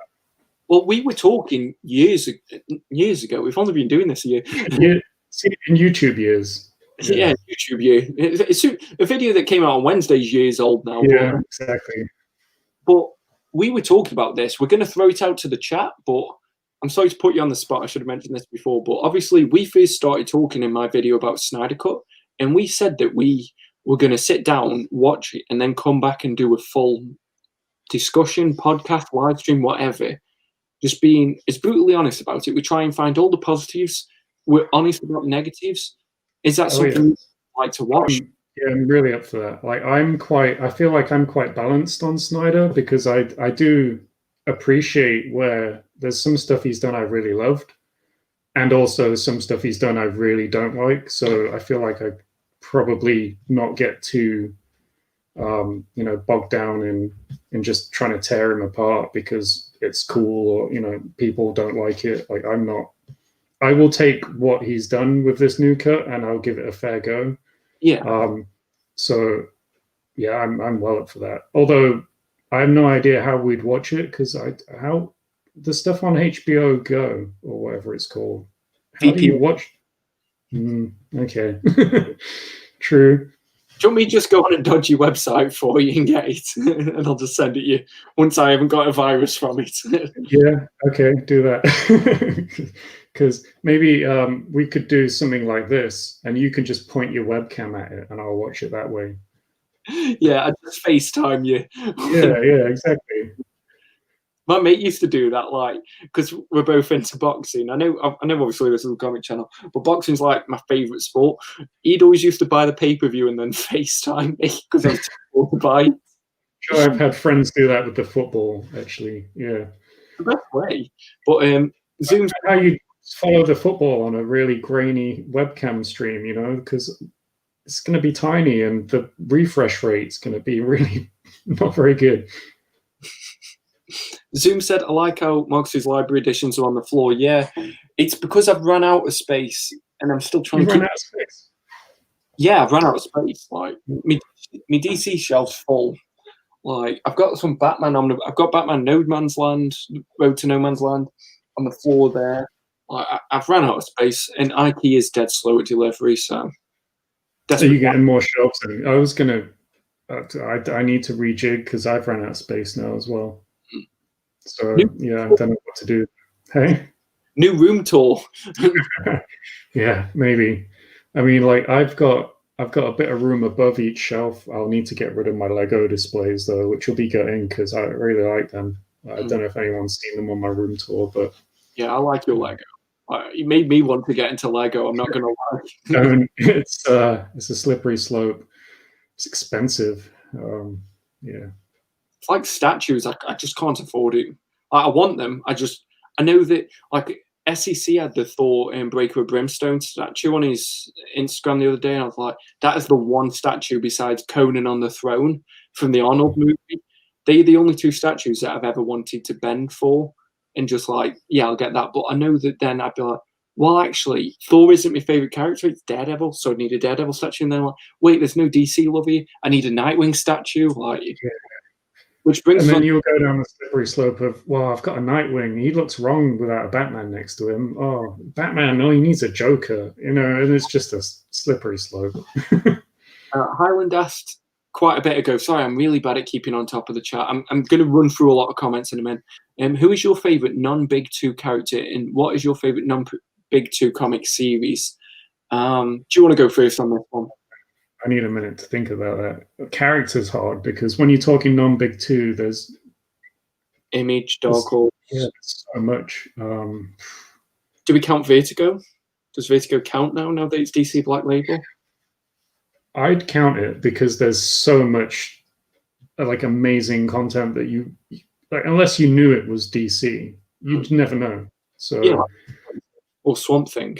Yeah, I mean, even just stuff like, I don't know, like 100 Bullets, or like, how would that? You'd never associate that with DC, really. But I think for me, I know this is. I know people might roll their eyes at this a little bit. So my favorite non-Big Two comic series was actually Morning Glories. And yeah, that's been on hiatus for about, I don't know, 5 or 6 years now, which has really annoyed me. And the reason I love it, and it sounds a bit ridiculous, is because I love the show Lost. It's like my favorite show. Yeah, exactly. So like, I'm a massive fan of Lost. For me, that comic was like Lost. It ticked a lot of the same boxes, and yeah, it's like, imagine what happened if Lost just stopped halfway through. Like, you'd be pulling your hair out if you loved Lost. Anyway, some people will probably be celebrating. I know it's a bit divisive, but yeah, for me, like that, there's so much to that comic, and I just really want to see them finish it. So yeah, and I think he's got bigger things to do at the minute. Obviously, he's writing Spider-Man right now, so yeah. I do think I remember seeing a tweet from the artist Joe Eisner saying he's drawn the first page of Morning Glories he's done in like years. So I think they are going to follow it along with like I think they're going to call it something different, like Morning Glories Summer Camp or something like that. It's all based around like kids in a school. Yeah. So yeah, they'll probably start again with a new number one and like, like a subtitle or whatever. But yeah, it's I loved it. It was, yeah, I don't know. I might be alone on that one, but I was going to do a video. I think I mentioned it in a previous one where I was like, I was just going to do what happened to Morning Glories. Because it was the biggest thing for a bit of time. Like when it was coming out, I remember there was a lot of buzz. It was like, this is the new Image series. It's going to take over The Walking Dead, and then it just disappeared. And I wanted to like make people go, actually, yeah, that did exist.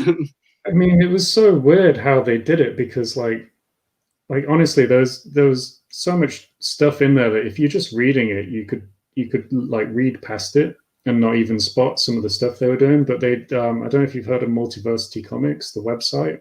Yeah, I don't know what I've heard of them. No, I mean, like, I don't even go on there a lot anymore. But the one of the guys who ran it, Matthew Melikov, he would be doing like a breakdown every time there was a new issue. He'd do like a massive kind of read through and pick out things you'd never even think of and be like, oh, what if this is that? And oh, this might link to that. Oh, maybe we should keep an eye on this. And he would really overanalyze it to the point where, even if half of it was wrong, it was still really interesting. And that's what I loved about Lost as well, is just the stuff it gets you thinking about. But he would do this every issue to the point where I think they took note of it, and he actually started getting a little column in the back of the book every month as well. So they would print like a condensed version as the last page of the comic. So yeah, there was just like so much added depth to it, and I love that about it. And yeah, it's been dead for years. Like I hope they kind of revive it and it doesn't flounder. Like it's had so much time off that even if they kind of start it again, is it gonna sustain the sales enough for them to finish? Because I think they're halfway through. So they, I think, stopped at like issue 50 and they plan to do 100. So can they fund another 100 after taking 5 years off? It's a bit scary. And yeah, I hope they do, because I really love that series. But yeah, sorry, that was a really long-winded answer to this very simple question. It's fine, because like I said, it reminds me that I want to do that. What happened to Morning Glories? And Saga's kind of the same. Saga's just disappeared. So I want to investigate it and be like, where did this series go? Is it coming back? What could at least with Saga, it's not been as long, and they were just going to do a couple of years. I think, to be honest, like as long as you can keep Fiona Staples as the artists without having a fill-in, like you give her all the breaks she wants. Like she's spectacular. Like just do whatever you need. Take 10 years. I don't care. Just make sure she can do the rest of it, Yeah, give it that one style. Like Why the Last Man got lucky, because the artist changed part way through, but the artist looked near enough the same, so you can't really tell that there was a difference. I didn't even realize. Yeah, I've read it more than once. Wait, what? Really? Yeah, I swear.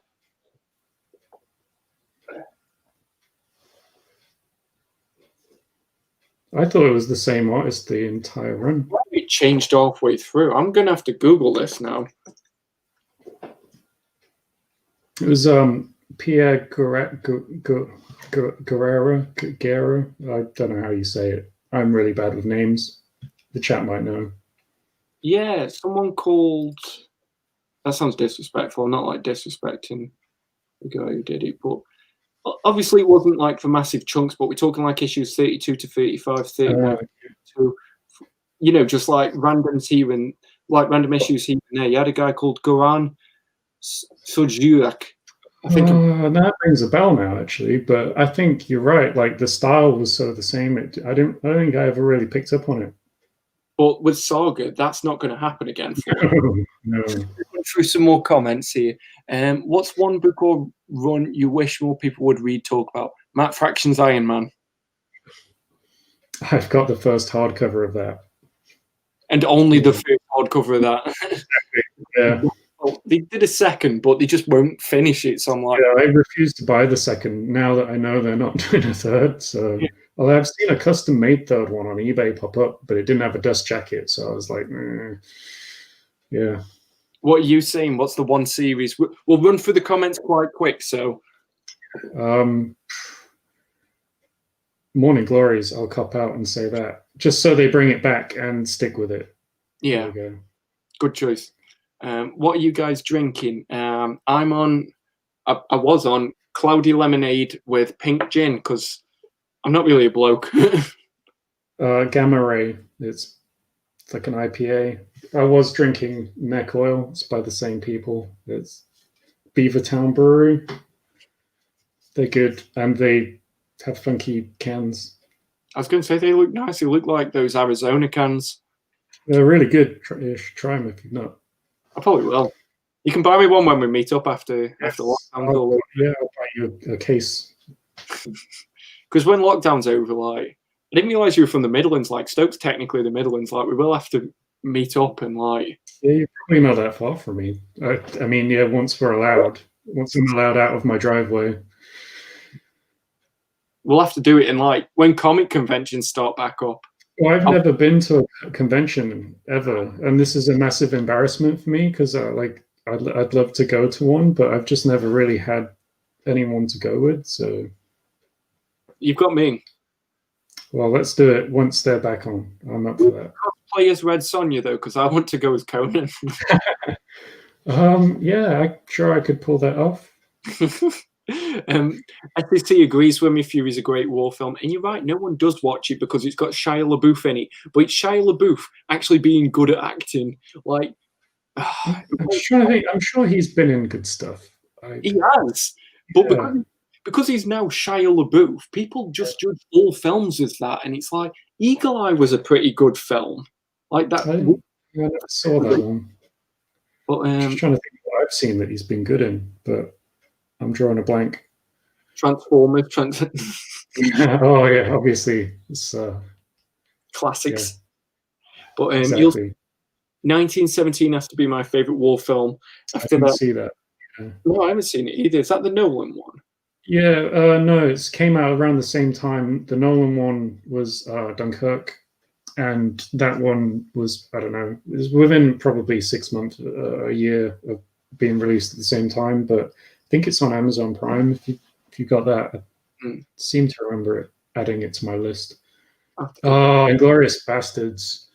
The Tarantino one. Yeah. Oh my God, that film. I love it. Like, it gets better every time I watch it. It's now one. I think I used to say Pulp Fiction was my favorite Tarantino film. In fact, that's the picture above me, if you can tell.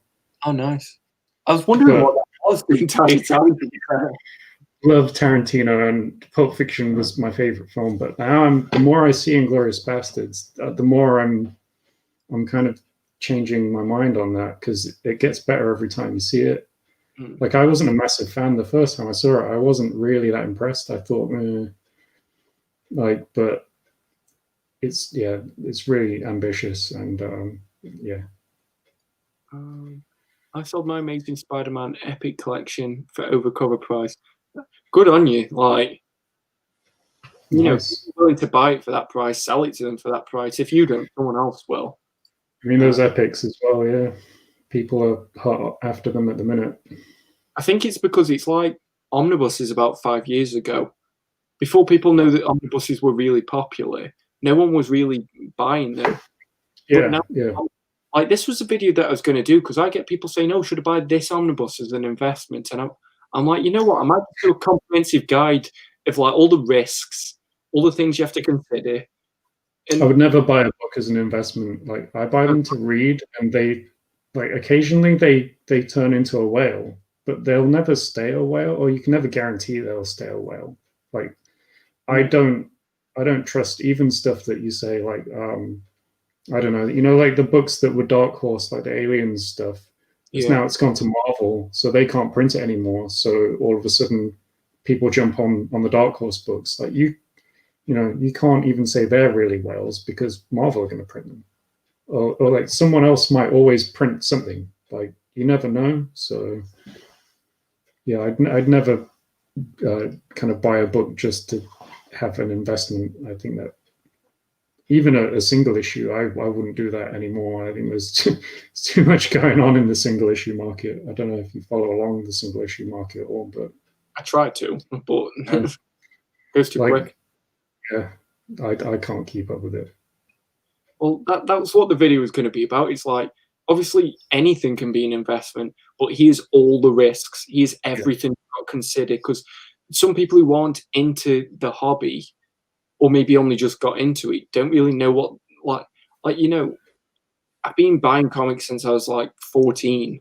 So I've got years under my belt. I've seen which books have gone into whale status and come back. I've seen which books haven't come back. So I feel like I kind of can at least advise generally. So that's all that video was going to be. But it seems like Blue Sonic agrees with you about the Epic Collections. That once you pop, you don't stop. Yeah. Yeah, slippery slope. What have we got here? I think that's about Mandalorian. No spoilers. Wow. I mean, if you've not been spoiled yet with The Mandalorian, like, massive props to you, but also I kind of feel for you if you live under a rock, because it's the only way I can imagine you not being spoiled. And SEC's showing some love for Peaky Blinders. Yeah, I've only just finished it, and I'm already like, where is season 6? Like, I'm late to the bandwagon, and I'm not afraid to admit when I've jumped on a bandwagon. I started it, but I don't think I got through season 1. I don't think I watched it at the right time. Like, I was enjoying it, but I think I just had too much going on. So definitely with season 4 for me was amazing. Like I definitely recommend checking it out again, because I was the same, that I just didn't really like the style of it. I think I was just not in the right mindset. Yeah, you need to be in the mood for some things, don't you? I think that's why I didn't get on with Hellboy at first. Like, I enjoyed it well enough, but it didn't click. And then I read it again at the right time, and I was like, I love this. Yeah. So, it's like period pieces for me, I have to be in the mood for. That's why I didn't give Peaky Blinders much of a try. But then all of a sudden I was like, you know what? I fancy it. And now I've started Mad Men, because obviously that's set in the 60s. And I'm like, that took me a while. Like, when I was watching Mad Men, I think I got halfway through it and just stopped. But then I watched it again when I was more into it, and I clicked, and I loved it. So I think those period pieces, you really have to be in the right mood. But when you're in the mood for Peaky Blinders, I reckon you'll proper enjoy it, because I was in the mood this time and it really just worked for me. But Marvel Bab, 7. who's from Birmingham, said, I love the film 7 and hated the end. I think I'm the only one. That's the end. That's the what's in the box, isn't it? Yeah. It's a bit of a meme now, but that was a great ending. And again, like Fincher, I mean, I think that's one of my favorite. Like, that and Fight Club are my 2 favorite Fincher films. I watched Fight Club over and over when I was a teenager. It was like my film. Like, the thing is, I always remember, like, I know at the minute gyms have pretty much been closed for a year, so I don't look like I go to the gym, but I remember because I was really skinny in high school, and I remember watching Fight Club and I was like, I would do anything to look like Brad Pitt. Then it turns out he only weighed about 155 pounds, and I was like, wait, I did that dead. But that was you, Luke. I was like, whatever I can do to look like Brad Pitt, I'm gonna do it. And then such a good film, like. I loved it. Like, I think I read an article this week, actually. It was kind of like 10 films that were better than the book version, and that was on there. So I've read the book. I know they did a comic sequel, didn't they, for like Fight Club 2? Was it Dark Horse? Under 3, but apparently they're awful. What have we got here? I've not picked up anything from Books Etc. yet. What's their delivery like? I can't fault them. Some people have had issues. I'm not sure if you've ever had an issue with Books Etc. So for me, it's free delivery for a start. And if you order a ton of books like I do, they put it in a nice big heavy box that doesn't dent easy. They pad everything. Each book in the box gets its own little box to go in. And they'll add padding in there as well to keep it all secure. So that's if you order a lot of books, they'll do that. And it's free. Like, Amazon earn how much, and they can't even do that. But Books Etc. will do that. But if you order just one book, I've had mixed experience. If you just order one, they might just send it in like one of those single cardboard things that Amazon kind of uses. So that's a bit hit and miss for me. So yeah, I've had books turn up that are fine. I don't think I've ever had anything that's been as trashed as when I get stuff from Amazon, but I think the more you buy, the better they'll pack it. So yeah, I'd agree. There's a reason we keep going back. Like overall, the one of the best, especially when you consider the price. Comic Board's finally done his cleanup. So yeah, the kind of words are much deserved, man. Like yeah. we haven't seen it for the sake of saying it. Like you really are like a good lifeline for us. Like you really help us, and you're just so supportive. And like I said, 2021, I want it to be the year that we manage to get something on the table. So hopefully you're up for that. Hopefully timelines can finally line up at some point. It's funny, when I got into doing like a channel, I never thought I'd like make friends, but here we are. Like I consider you a friend. I consider Blackpaw a genuine friend. You know, it says a lot. Well, we talk just like as friends, like because it's weird. Because I had a channel years ago, like when I was at college, and that's how I learned like the majority of my editing. That channel's since died, but it was a relationship advice channel, and it was so bitchy. Like you didn't have any friends. Anybody that was doing a similar topic to you was your competition. Whereas on here, it's more like that's why I find the situation with Riley like the funniest thing ever. Yeah.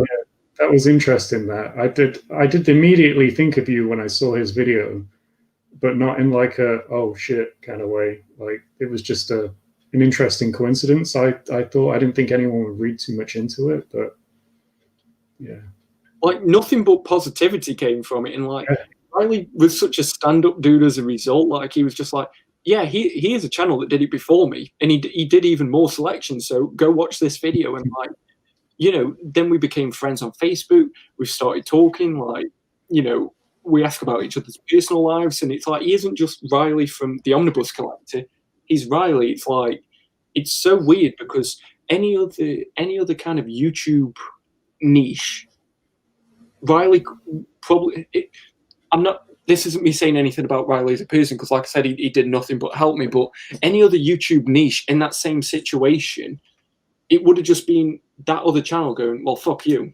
Like, yeah, we did a similar idea. What you want? Whereas Riley didn't copy the idea. He didn't know my channel existed before then, and then still felt the need to help me out as a result when there was no wrongdoing. Like. It just baffles me that there's such a great YouTube community that does help each other out like that, and it isn't all everyone out for themselves and stuff like that. Like it is a community because that's the way it should be, really. Yeah, definitely. I wouldn't be doing this if it was hostile because I can't take it. I can't deal with the stress, so it's really good. Well, it's like on New Year's Eve, I ended up drunk messaging Omar. Yeah, I gathered that based on I think was it one of his live streams. You messaged him and it popped up. I was like, yeah. Well, the thing is, I got drunk and I was just on my Facebook, and do you know how it shows you like people who were like online? And Omar was there, and I was like, "Hey, Omar, have a good Christmas." And then like he replied back once, and I was like, like something massive essay. But then he like. To his credit, he just kept messaging me back and That's how I feel when I message you. I mean, I send you an essay like this, and I'm like, Jesus Christ, he messaged me back. Like you are the British Omar. So, although he said he's the American Maddogg, that was funny. I know. I was just like, I feel like I can't be called Maddogg Comics now. Like you've taken the name, like it's yours now. You it's fine. But it's like for me, that's what I really like. Like. Some people say like, oh, you know, with your Hulk, you try and be like the UK Gem, or you know, with Whale Watch, you try and be the UK Omar. I'm like, I'm just trying to do my own thing because if you try to be anything of a different channel, you're just going to be the second best version. So if I tried to be one of those channels, I'm never going to be better than Omar at being Omar, or better than Gem at being Gem. In the same way that nobody's ever going to be a better comic bound than yourself. I mean, I don't think anyone would want to try and be me. So, Maddogg mindset. Everybody wants to be in your lane. Like, that's the way you've got to be. Like, you're a pioneer, man. Like, that's the way you've got to look at it. Like, you know, the way you were doing I can't speak now. The way you were doing things, like I said, just from the start alone with your thumbnails, you know, you clearly put so much effort into your content. You're a pioneer of what you're doing. That's the way you've got to look at it. Like, don't get into this small channel mindset. Like, do whatever. Thanks, man. I'm just grateful for every view I ever get. It still amazes me that people turn up to watch my stuff that I put out. It's humbling. Like, when you get one extra subscriber, I'm just saying, like, thank God, I thought my channel was going to sink for this video.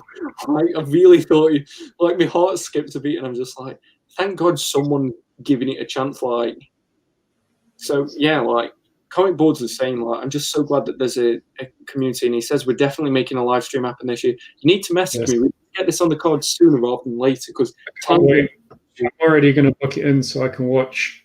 So I can't wait to see that happen.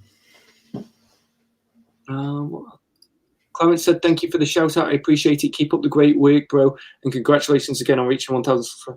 Thank you, man. Like, it's so weird. I just assume that one day I'm going to wake up and I'm back at 0. Like, I don't know if you're the same, but do you ever just assume, like I know, like, people will look at us and say that we're a small channel, but for me, like, you can't get, you know, you're at 300 subscribers now. You can't get that many people in a room at the minute because of the way the world is. That's what I keep thinking as well, is that whenever I look at that number, it makes me really kind of almost like anxious. I'm there like thinking, like, what does that amount of people look like in a room? And they're all there subscribed to me, and every time I put out a video, there's a thing pop up in their YouTube about it. Like, it does blow my mind, like, that many people have actively clicked subscribe, because I've browsed YouTube for years and never clicked subscribe on anyone. Like, I only started doing it recently. Like, I gave up my TV license and got rid of my TV, unplugged it from the aerial, all that, kind of just because I never really watched TV, and I started watching YouTube as my TV. So it's only since then that I've started really even following people. So, like, part of me wonders, like, how many people are even just watching my stuff that aren't subscribed as well. So it's pretty humbling. Like, that's a lot of people, in my opinion. Like, definitely don't want to let it pressure me, but I feel the weight of it. I don't take it for granted, definitely. Yeah, because I'm the same. Like, I always, every time I do a video or anytime I script, film, or edit, I always say you are only as good as the last video you put out. It doesn't care if 6 months ago you put out, I don't know, Whale Watch episode 4, and, you know, 10 people subscribed as a result of it. If your next video isn't good, I tell myself that I'm going to lose those people.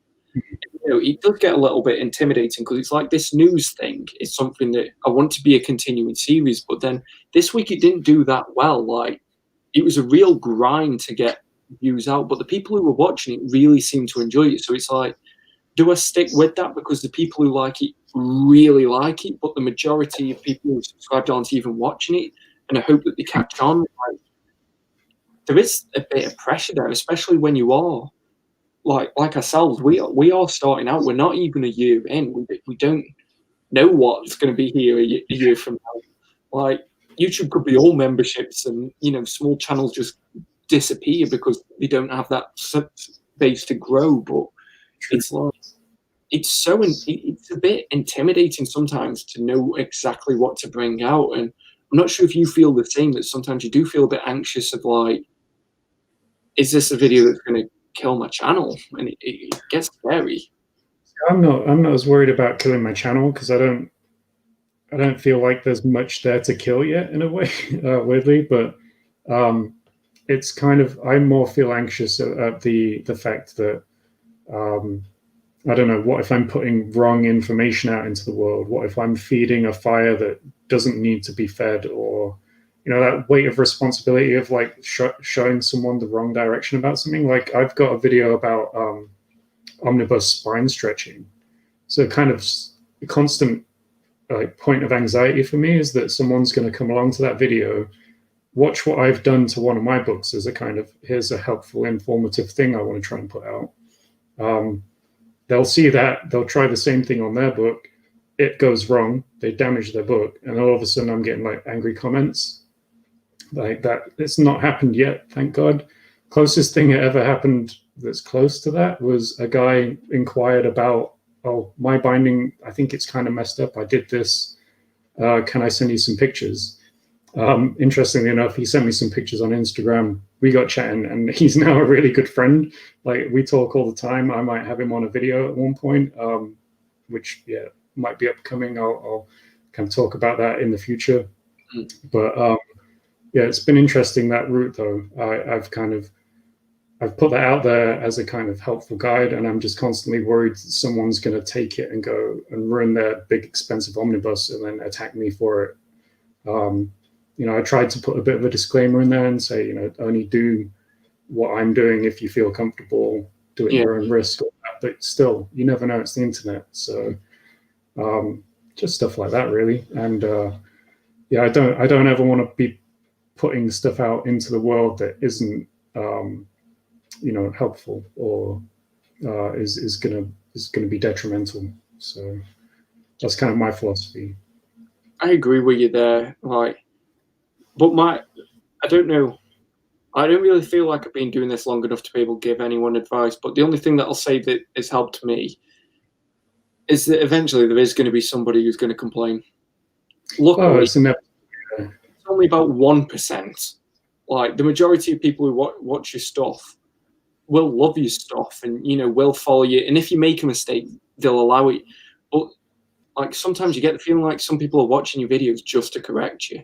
Yeah. They might be. But at the end of the day, you make the video to the best of your ability. Like, it's not life or death. It's comics. Like, that's the way I look at it. Like, I don't take it too seriously. And it's just sometimes I'm worried more about what if the videos just aren't what people are looking for. But I don't know. Is it worth watching Terminator 3? Yes. If you need to go, I'd say watch it once just so you understand why not to ever watch it again. I'm just gonna be right back again, guys. Sorry. Yeah, I'm gonna go through some of the comments and just catch up a little bit. So Blade with Sticky Fingers, I enjoyed it, but I thought I was the only one that remembered it. Yeah, this is a series that I genuinely forgot existed. I might need to pick up that DVD, but I don't really buy DVDs anymore. Sorry, I've had quite a few drinks. I remember the Blade TV series. From what I can remember, it wasn't good. To be fair, though, sometimes that can make a better review if something isn't good. So Pulp Fiction, is that your favourite Tarantino film or your favourite Desert Island film? Like, I think I'm more Kill Bill, Volume 1. Volume 2 is a bit of a dud for me. I'm game for a Snyder Cut review. You know what? I need the support, because there's people that if I say it's okay, people will hate it. If I say it's good, people will hate it. If I say it's great, people will hate it. If I say it's bad, people will hate it. So we really need the vote of confidence to do that one. I'm looking forward to Zack Snyder's Justice League. I'm interested in seeing how different it is. If it's better than Joss Whedon's JL, that is a W in my book. My sort of opinion on it is Joss Whedon really got the short end of the stick here. So he comes in near enough 3/4 of the way through someone else's film and is expected to save it. It was never going to be good. So I'm hoping we just get a good Justice League film. I'm not looking at the names behind it. I'm like, is it going to be good, yes or no? But I would really like you to be on that stream with us when we do it. Hey, Havoc, how's it going? Thank you for tuning in, man. Hey, Williams in the chat. Thank you for tuning in, mate. I was speaking about you earlier.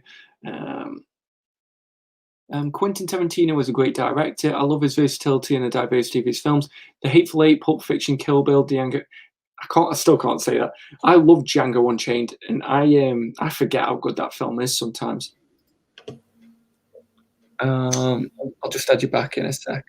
I just finished How I Met Your Mother, and the ending was so horrible. I wish I stopped at episode 22. I told you that you should have stopped at season 8. Like, the entire season 9, it has its funny moments. Like, it's obviously got the William Zabka stuff.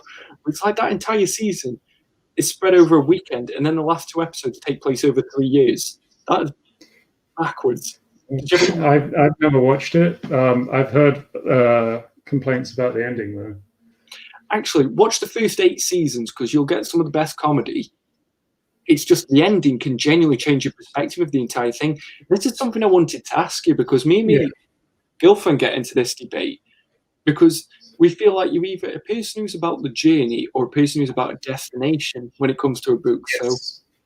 So, if you say you read, say you read Walking Dead, 16 hardcovers, 32 trade paperbacks. Say you read all that and you loved every single issue except for the last one. Do you think it was a waste of time? See, this is a really interesting question, because I've got a bit of so I've mentioned already today, I'm a big fan of Lost. So a lot of people watch that again, don't you? I mean, I've seen that all the way through maybe 4 or 5 times now. In fact, I watched it twice all the way through within the space of 6 months once, because I'm stupid like that. I have a thing. I liked how you were the only. Sorry for interrupting you. It's just because I like how you were the only person who was also watched Shawnee B's channel, and we were both really excited that he did. Oh man, it was like, how long since he did his last one? That was insane, and the timing of it was great. And it's still on the homepage. Yeah. So yeah, what was I saying? So Lost. I'm a big fan of Lost, and a lot of people really loved it and then hated the ending.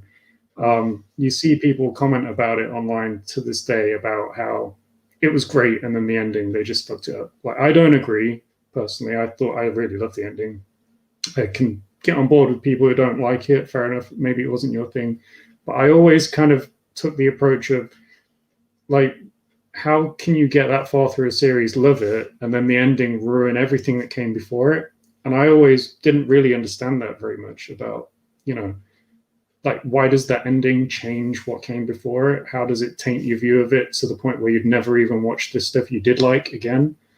But then I watched Game of Thrones, and then I kind of understood a bit better about that perspective, because now I'm kind of like, I really liked Game of Thrones. I loved Game of Thrones all the way up till the last season. And yeah, now I'm just like, would I ever watch it again? So I'm now in the position of the people I was kind of questioning about before with Lost, but with Game of Thrones. And so I can see both sides. I think it really boils down to what you got out of the stuff you did like. And for me, there's enough in Lost that even if I hated the ending, like, there's some stuff in there that you could watch separately to that. You could just take it as it is. With Game of Thrones, it's a lot more kind of plot heavy, I guess. Like, the ending is the ending of everything that came before it, very specifically in like a kind of plot way. I don't think it's kind of the same in my mind. So I don't think I might watch it again one day, but I would never rewatch it like I would have done if they'd have landed the ending. You know what I mean? So, and I always feel like that ending killed it. Like, it just dropped off the face of popular culture. Like, you think how big it was, how much people talked about it, and now it's just like gone. Yeah. Like, it was the water cooler thing for years. Yeah. It was insane how big it got. And for it to not even just be a mention anymore, like, it's insane. I think it's fascinating. But yeah, I'm torn on that kind of thing. I appreciate stories that are the journey. Like, I think I would rather fall into the category of someone who could still appreciate the journey even if it had a bad ending. I think I've watched a good few shows that I don't really love the ending. I don't hate it as much as maybe I would say Game of Thrones, but I would still rewatch. And yeah, I think I'm more of a journey guy. I think maybe the distinction is, though, is it a show or a comic or whatever about the journey? Because if it is, then yeah, you should enjoy the journey. Because Lost, I recently rewatched seasons 1 to 3, and I still thoroughly enjoyed it, even though I'm one of the people that doesn't like. I don't like the last seasons. Like, once some of them start getting off the island. Oh, I love that. For me, the end of season 3, the twist. You know which one I'm talking? The twist. We have goosebump-inducing twist. Oh my God, I remember watching that for the first time. Like, it's less an effect, even though you know. Yeah, And yeah. I was watching it after season 3, and I was like, you know what? I'm comfortable. But How I Met Your Mother, the problem is, it's not a show about the journey. Like, literally, the title is How I Met Your Mother. So what? Like, I don't want to spoil the ending, but effectively, that question's redundant. I'm not going to say too much more. So it might be the difference between is Lost was very much about the journey, because, like I said, I can go back and watch those 3 seasons, but How I Met Your Mother, because I know the answer to that question, maybe you can be a little bit of both, because it's like Terminator. More Terminator films are bad than Terminator films are good, but you can still watch Terminator 1 and 2 and be fine, even though you know that apparently this storyline continues. You've got enough closure. Like, for me, my closure with Lost is some of them got off the island and some of them wanted to go back. Like, season 3 is my ending, and I'm kind of okay with that. I'm a big advocate for, make it canon in your head, and whatever your head canon is, just stick with it. Just, take the bits you love from a story. If you only love the first half, make a way in your head that it fits.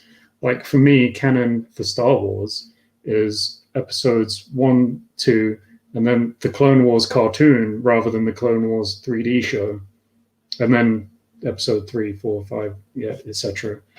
Because I'd rather have that be the Clone Wars than the 3D one that they did afterwards, because, I mean, I'm a massive fan of Samurai Jack. I love the 2D one because it's by the same team who did Samurai Jack, but also some of the best Star Wars content that's come out since the original trilogy. So for me, that's my Clone Wars, not the 3D one, even though the 3D one is canon. So yeah, just take what you love. It's like X-Men films. I mean, even they do their continuity. So for me with X-Men films, each X-Men film is in its own continuity. There is no continuity. Like, for me, there's no continuity between Days of Future Past and First Class. They are 2 independent films that I can just watch. So I kind of agree with you there. Don's in the chat. He said, "Woof woof, thank you for tuning in." Blue Sonic pointed it out. Riley gave me a shout out in the Omnibros stream. And I was just like, what the fuck, man? I've been watching this for years. Like, this is the weirdest thing. I've been watching Riley since like 2013, 14, whenever it was. He just started. Like, it's insane. Like, Marvel Bab summarizes it. It's just a completely different kettle of fish. Like, it doesn't matter who's where. It's just more about what you bring to the table. It's more about whose personalities gel. It's not like, I'm only going to be your friend because you can bring this to me. It's shit. I reckon we can have a good chat. So let's just have a good chat. Like, that's the way it should be. Like, and hopefully it doesn't change. Like, I like the way it is. Even if I only had 1 subscriber, I'd still just be the way that I am now. Like, I mean, that's my mindset when I made my channel, was I don't really care if anyone watches or not. I'm just going to do it. So I'm doing it, and I'm learning some stuff. I'm having a good time kind of learning about like editing or sound editing or graphic design, like that kind of stuff. So yeah, you just pick it up. Like, I always say, just get better each video. Like, that's what I'm trying to do. Yeah. It shows as well. Like, I think you shouldn't be so hard on yourself, because as the viewer of your videos, they're really good, man. And like, maybe we're the same. That I get the feeling you might be a bit like me, that you're your own harshest critic. Yeah, probably. Yeah. Well, I don't know. I assume there's probably people out there who are probably harsher than me on my stuff, but yeah, fuck those guys. Shit about them. Legit, I've never understood this, because like every now and then I get people who like putting hate comments on a video, and I'm just like, how'd you have this much time? Like, if I don't like a video, I just stop watching it. Videos that I love, then like, yeah, I'll watch them to the end. I'll subscribe. I'll comment. I'll show that support. But I don't get people who are like, I hate this that much that I need to subscribe to this person just so that every time they release a new video, I'm going to dislike it in a time that's quicker than as long as the video's been out. So I physically must have been subscribed. Like, how does your life get to that state that that's your goal? I really love your little catchphrase that you have as if you didn't like this video, why did you get this far? Like, I love that. That's great. Like, that says a lot. I imagine that's pissed someone off over the years as well. I'll show you in the comments. But I'm actually really lucky. I don't think I've had a single negative comment on any of my videos. So, I mean, I think the more people that watch, obviously, the more exposure you get, the more likely you are to have the negative stuff bleed on there. But yeah, everyone's been really great in the comments on my videos. So yeah, I'm just hoping that continues because yeah, made some really actual genuine friends from the comments on my videos. So that's why I like doing these streams, because Don was in the last chat, Marvel Bab was in the last chat, SEC, Woof Woof, that's my cat. Who was in the chats, and it's like you do kind of build up this friendship circle, and it's like me and SEC message just outside of here, and I say to him, I'm like, why don't you just join me for a live stream? Like, I know I don't even know what you look like, but I get the feeling that from the way that we talk just anyway, we'd get on if we just did a live stream. And it's the same with we became friends before you even had a channel, didn't we? Yeah.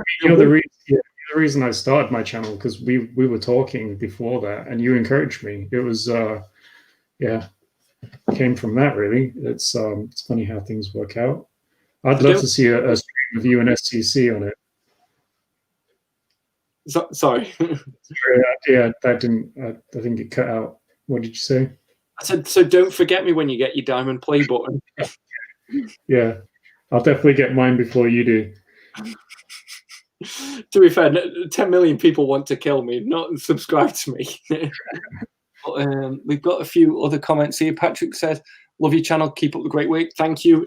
It's stuff like that does make me want to push forward with different videos. I might have 2 videos out this weekend. There's definitely going to be one, but there might be 2. So one of them I'm really excited for, but I don't know if it's going to land. I'm just going to tell you, it's top 10 most successful comic book Kickstarters. Oh man, Kickstarters. Yeah. So, I mean, that's another rabbit hole I'm kind of afraid of delving down too deeply. But I've been talking to the comic board guys like Black Paul, JT, and Dano, Highland G's in the chat as well, where those guys are kind of getting more into the Kickstarter stuff that's popping up. So they're constantly sending links in there of stuff that I'm just like, ooh, that looks nice. But I'm just so afraid of getting into too down into that rabbit hole. But I feel like I'm going to cave for 1 or 2 of the things they've posted in there recently.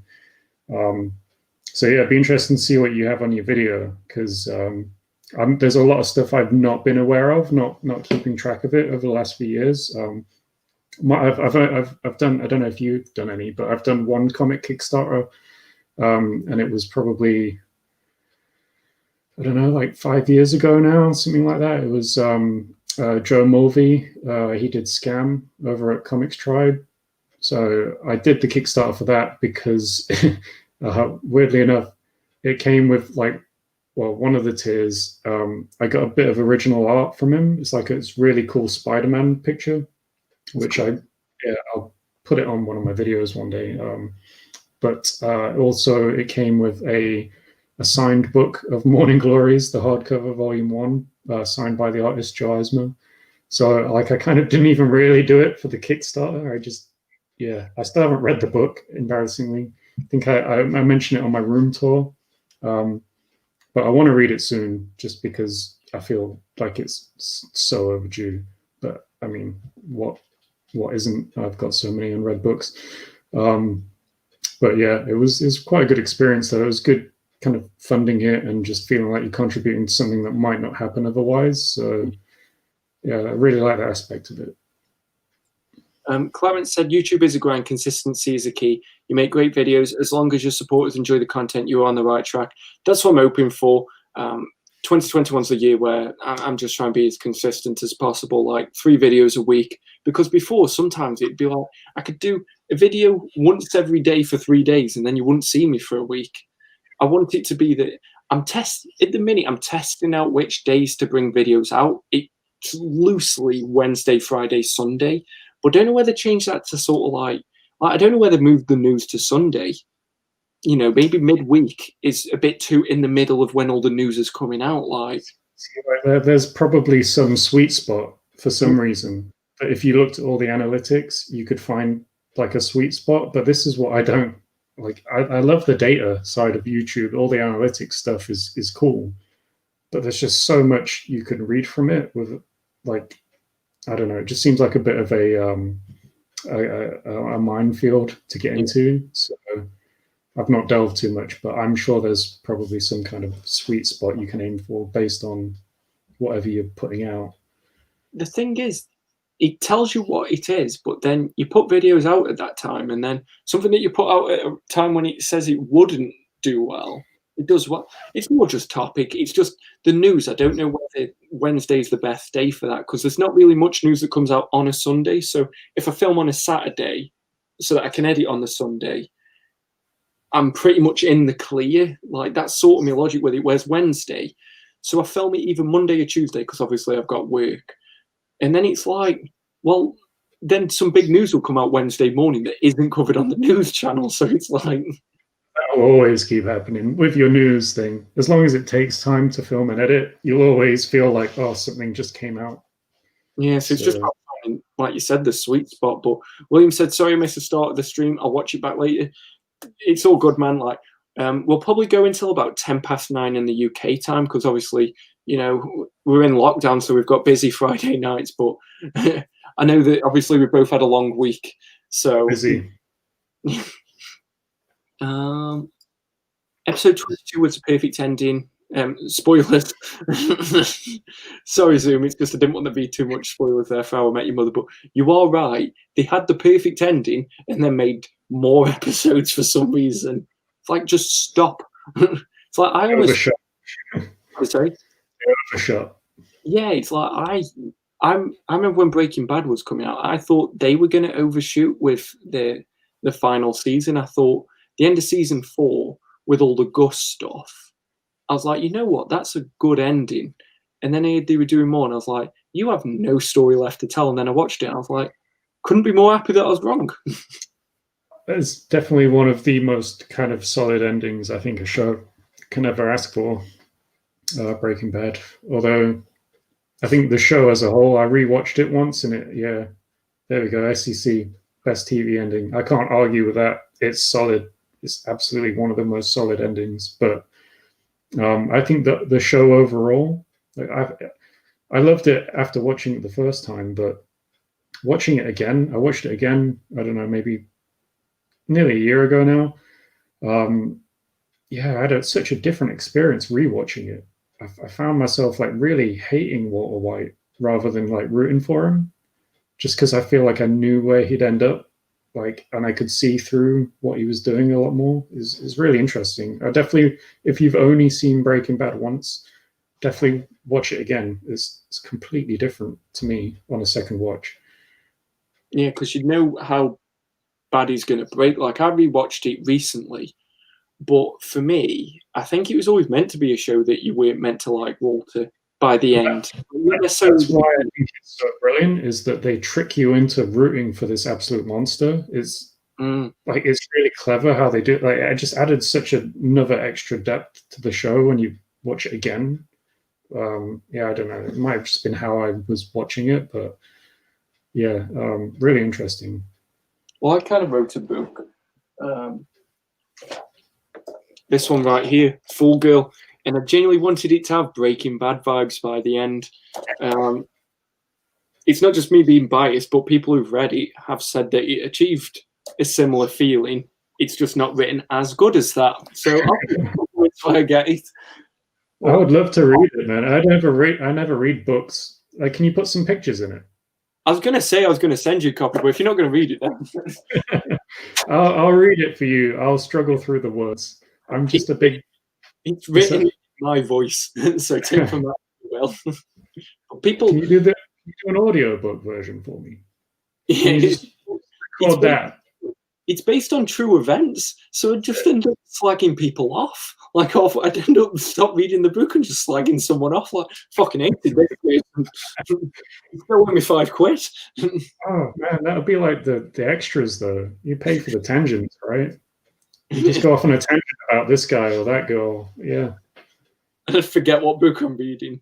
But Highland says, like I said, we're only going to go for about 10 more minutes, so we'll try to get as many comments done as we can. So if you've got any last minute, should we just speed through them? Yeah, why not? Lots of comics get cut off before the end, so as a comic reader, you kind of have to learn to enjoy the journey just as much as any. I agree with that. And I'm sure you can agree, like, you've had a creator change, like, and then also like, this series isn't the same, so. The ending just gets pulled out from under you. You don't have any choice. Yeah. Rebel by Design, you've supported the channel for ages. I shouldn't have got started on How I Met Your Mother. They were ridiculously fortunate to find someone to play the mother that didn't turn out to be a disappointment, then stuck with the awful ending that no longer fit. Yeah, I know you haven't watched it, but what they did is they wrote the original ending at the end of season 2, and then kept it at the end of season 9, even though they developed the characters past where they thought they'd go. So they just had to squish everyone to fit back into this season 2 ending again. Yeah, and it made no sense. It literally reversed characters and reversed stuff that you should watch it just to see what you think of the ending. Like, I think it's so mesmerizing. I'll watch it just because you recommend. In fact, you know, last night you messaged me saying, "Have you watched Cobra Kai yet?" So I watched one. And by one, I mean one season. So I've watched a season of Cobra Kai. What did you think? I've not grinned so much while watching a show in a long time. Like, I was just very self-aware about how I was watching it. And I just, like, wow, why am I smiling so much? It was great. It was a great watch the whole time. I can't wait. Is it 3 seasons out? Yeah, at the minute. And there's going to be a 4th. Cool. Like, yeah, I'm well up for it. I loved it. And yeah, I had heard good things already, so I had kind of a high bar, and I was still very impressed. So, I'd love to talk to you more about that at some other point. But yeah, I'm on the Cobra Kai train now.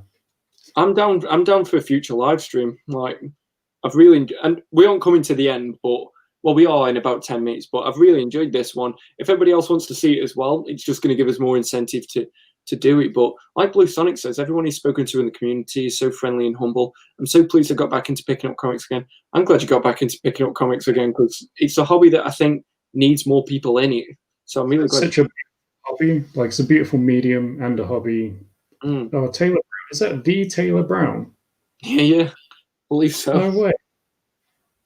Hi, Taylor Brown. I love you. You're like awesome. I watch you all the time. So. Sorry, fanboying out a bit here. That's pretty insane. But thank you. Like, we're both, I obviously can't speak entirely for yourself, but, you know, we've both gone into it with the mindset that, you know, 2020 was the year that we took the plunge of getting into YouTube. And now, you know, we're focusing on, like, the way we speak to each other. I think I can, you know, confidently say this about you. Like, each video we just want to make better than the last. That's the goal. Yeah, like the last video, well, kind of, apart from the haul one I just did, was my Black Hammer video. I put more effort into that than I have done, like, all my past videos. Like, I really tried with that, which was great because I released it, and then Jeff Lemire did some news that would have been really nice to add into my video. Timing. It's going to be like how your news video is. There'll always be a bit of extra news. So. The comic community looks at each other as partners, while other communities look at each other as competition. That's a big thing, guys. I agree, because there's so much going on with comics, like with overviews. You know, I think it was Zoom who said, "Would you ever do overviews?" And I was like, honestly, I don't think I can do it better than what other people do. So might as well leave that to them. I'll do whale watch and just my dumb shit, and you know, that I'll just work at the things I can do, and it's sort of like everybody helps each other out. So it's like, you know. You mention your channel to someone else, and then their people all of a sudden get onto yours, and it's not that they're abandoning that other channel. It's just they found a second channel that they like, or a third channel, a fourth. So it's not competition, because honestly, I don't think there's many channels that do the same thing as each other. Like, I'm more money savvy. You're more like comprehensive. Like, here's everything you need to know about something, whereas I'm just like, I'm dumb as fuck, and I'm just going to try my best. Like. Yeah, I just think, like, everyone else out there, like there's more room for more subscribers for all the channels. Like I wish more people watched the comic board, because man, those guys and their streams are like so awesome, but not enough people watches them. So anyone who is watching who hasn't subscribed to the comic board, guys, just please go do that. Hopefully we can both join them on one in the future, because that one that you were on, it just seemed like such a good laugh, and like everybody brings their own personality to it, and I think that's the important thing, because I know obviously people mention about how quick I talk and stuff like that, but I can't be called the Maddogg and then not be energetic. Like, can you imagine if I was the Maddogg and I just didn't talk quick? Like, imagine if you were the Maddogg and you were as chill and laid back as me, monotone. The sleeping dog.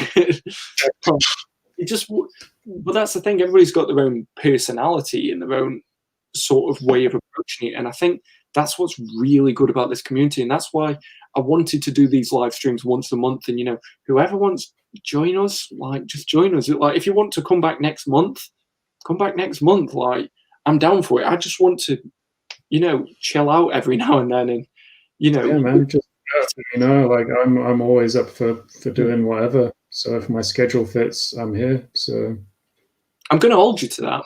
I'm going to go through the last couple of comments at the minute. Highland says Cobra Kai is great. I remember I said to him, I was like, yo, are you watching Cobra Kai? And then he came back the next day and was like, yo, I watched all that Cobra Kai. And like, he watched it all in a night. Like, he absolutely... Yeah, because like, in fact, Highland G is one of the reasons I did, because you messaged me saying, have you watched Cobra Kai yet? I was like, no. And then last night I was going to go back and check out the beginning of the comic board live stream that I missed. Their last episode came out the other day. Yeah, so I was going back to so Highland G was a guest on it. So during the very first, 15, 20 minutes, they mentioned Cobra Kai, and him and Black Paul were talking about it. I was like, that's a sign. I have to go and watch it. So I was like, I'll just watch an episode. And I ended up watching the whole series. So not the whole first series 1. So the thing is, obviously, like, because I've got a small flat, me and my missus have to, if we're watching something, we have to watch something together or choose our times wisely. And I was like, I really want to watch Cobra Kai because I liked Karate Kid when I was growing up, and I didn't bother getting YouTube originals. And admittedly, I'm doing a video on the weird Cobra Kai comic tie-in, and whether it's a cash grab or a must read. It's so fucking weird. So make sure you watch that when it comes out, because I've got some good plans for that. But it was one of those shows where I had to watch it when she was at work, and I got about 3 episodes in. I was like, I can't stop watching this as soon as she's at home. So I'm just going to put it on, and I don't give a shit if she likes it or not. But luckily she started liking it.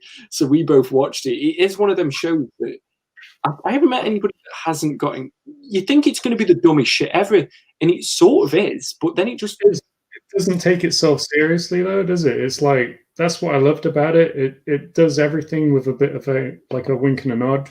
Like, and yeah, it's all just really like nostalgic fun. But not to the point where it's just, do you remember this? Yeah. Season 3 has a couple of episodes that just feel like they're going, do you remember this? And it's like, yeah, but you're not telling us anything. I genuinely got a bit teared up at the end of season 3. I'm not going to tell you what it is, but I genuinely got a little bit choked up towards one part, so I won't say too much more. I'll message you in a few days once I've seen it, because I can see me binging the rest of that now. I've started. I hope you enjoy it, to be fair. I've loved it so far. So. Zoom says that you should do more overviews, and I agree. Like, you're good at doing overviews. Try. Like, I always feel like I missed something once I've clicked upload. I'm like, damn it, I should have mentioned this. But we've got 2 more questions, and then we're going to bring it to a close. So, the comic board, yeah, he's a friend of both of our channels. He supported us from day one. He was in the chat earlier, so scroll up and you'll hopefully be able to find one of his comments to click on. He hosts live streams. He does like 4-minute reviews so that you can just get all the information like that, rather than a 20-minute review from me. It's a live stream. It's the second Tuesday of every month, so it's quite regular. And he gets together with 2 other guys, one of which is another fellow American, another guy from Sweden, and he brings in guests like Highland G was on the last one, So it's a very mixed, diverse group of opinions. So yeah, really, really good live streams. This is a question specifically from you, from our main man, Clarence. What is your favorite comic book series? You have to pick one. Oh man, I'll put you on the spot for the final question. I can't pick one. You can, yeah. It's the question. Thing, like, I'm so erratic. Like, my mood at any minute can change, and this is why I always have to read about 5 books at once. But well, if you could take one book, one series on a desert island with you, what do you reckon? What's yours? Give me a minute to think. What's yours? Do you know yours? If we're talking desert island book, I can narrow it down and then just let me do the mental calculations to narrow it down. Because for me, it's either Ultimate Spider-Man, Daredevil Bendis, Preacher, Invincible, or Why the Last Man. Why the Last Man's going to make me sad, so I'm going to take that off the list. And it's going to make me wish that more people were around me. I think as much as I love Daredevil by Bendis, it's a heavy read. Like, it's Matt Maddogg just is constantly getting shit on. Like, that's every plot of Daredevil. So do I really want that? Maybe not. If I want a Desert Island, it's probably the most well written out of the series that I've chose. So then it's Ultimate Spider-Man, Preacher, or Invincible. Preacher, I think, loses a little bit of steam towards the middle part. I know what you're going to say. I know it's going to be Invincible, right? I don't know, because Ultimate Spider-Man bangs. Like, it's not just nostalgia. I've never read it. I read the first maybe trade or two, but Bendy uses more words as well, so I'd get lost. True. You get more of that desert island reading time. If you put a gun to my head, I'm probably going to go Ultimate Spider-Man. Don't know why. See, what you go with? See, if you had to pick a series rather than just like a book, I'd probably say, because it's not finished yet, it's hard to even say that it would be this, but I really love Saga. I know that's going to be, a bit of a cop-out because it's not even done. One of my favorite ever series was when they relaunched Batman for the New 52 in the Court of Owls. I really love the Court of Owls. So that would probably be up there. But again, that's just because it's done and it's finished and that finite story. I love it. But if you want like a longer run, I would say Saga, but that's not finished yet. So good choices, though. Yeah, but I feel like they're both cop-outs. Clarence always gives the questions. 100 bullets. I love 100 bullets. There we go. That's finished, and I love it, and it's finite. There we go. We need to get Clarence on the stream. If he's asking questions that make us this confused, we need a full stream with him where he can ask us, and we can't just. To answer your question, your very simple question with 3 answers. There we go. But yeah, we're wrapping this up now. So thank you for tuning in, Highland. I'm glad you enjoyed it. You know, you'll have to come and join us for one. Like the 3 of us on would just be. Yeah, that would be awesome, man. I've been wanting to get onto a stream of Highland G for a long time. So we've been talking behind the scenes for ages. So like sometimes, like we were meant to do one in December, and just like I was so wrapped up with Christmas and everything, and then when he was free, I just wasn't at all. Like, it is difficult, but when we can make it work, we will find a way to make it work. Your last stream of Highland G was really fun to watch. So fun to be in. Like, we'd be happy to have you in it. But Phil's Nerdiverse said he enjoyed it great. I'm glad I've had a really good time on this stream. I'm not sure about yourself. I'm sorry if I kept interrupting you, but I told you about the issue where I think half of it as well is because it just feels like the audio setup. Like, if I don't speak, like I can't hear you. Or no, sorry, if I'm speaking, I can't hear you. So I don't know if it's kind of a bit of a technical issue as well. But I think I had this on the last stream. Like, if I'm talking, it kind of mutes you. it's a bit weird. Maybe we can sort that out for a future one. We might have to go to Discord. Yeah, it's a great stream, and he can't wait for the next one. So you have to come back for another one now. Austin said he caught the tail end. Well, we're glad that you could get here. We hope you enjoyed the replay. We will do another one in future. I've made him verbally agree now, so he can't duck out of it if he secretly hasn't enjoyed this. But anytime, man, anytime. Yeah, well, like I said, I'm going to do one of these once a month. I made me MDC look like the UFC logo. So it's great. But there's literally no fight in it. Well, we'll have to pick a harsher topic next time. Yeah, Snyder Cut. Yeah. Wait, no, I'm probably going to be on your side. I know. The problem is we seem to agree way too much. Well, we need RNG in the mix. Yeah, right. I'll just be referee, or you could be referee, and. I'm not great at debating. I'm just like, yeah, I'm a dickhead. But yeah, Zoom, thank you for tuning in, and thank you for always supporting the channel. And same to you, SCC. Marvel Bab said, "See, fellas, thanks for the live one. Thank you for being here. Like, it's you guys that have, really made this have the energy that it has. Like, obviously, we get along great anyway, but you guys have made it have that kind of energy. Like, it's just been so much fun." William said, peace to yourself as well. Stay safe as well with everything that's happening. That was a great answer. Awesome live stream, guys. Comic Bound is a great guest. Awesome stuff, Maddogg. We want you. Thank you. We want you on this, Clarence. Like, I don't care if I have to wake up at 3 in the morning because obviously there's a time difference. I want to live stream with you. So message me. Let's find a way to make it happen. I love you. I've been watching your videos before you even made my channel. So just thank you for being here. Austin said he can't wait for the fight. Gyms aren't open in the UK, so he will very easily win. I'm not going to lie. If the gyms are open, though, I get in them.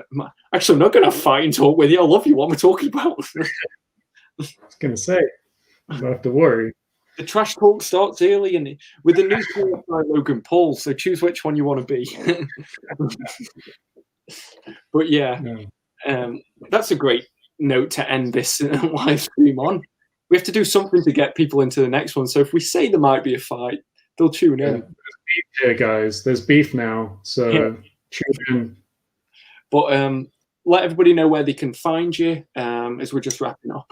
Yeah, so just search Comic Bound. I think I'll pop up, I assume. So yeah, I've got a channel where I do videos irregularly, but check me out. I'll hopefully reply if you comment as well. I know I'm a bit behind on the comments of some of my videos, but I do try and get to them eventually. So yeah, thank you to anyone who has watched my videos, and thank you for watching now. And thank you, Maddogg, Marcus, for having me. It's been really, really cool. So yeah. Anytime. Well, his link for his channel is down below in the description, so make sure you subscribe if you haven't done so already. He's got great videos over there. We're going to be doing a lot more in the future with each other. The UK needs to represent, so you'll see me next month in another live stream. I'll give you some details about the date when I actually know when it's going to be. Obviously, if Comic Bound can be with me for that, I'll be more than happy to have him on here. There'll be at least one video this weekend. It might be tomorrow, and then there might be another one on Sunday as well. But thank you, everyone, for tuning in. And as always, make sure that you stay safe, stay reading the best books that you can find, and stay mad, all you dogs. Woof, woof. Can we get a woof, woof? Woof. Nice. Have a good weekend, everybody. See you soon. Take care, everyone.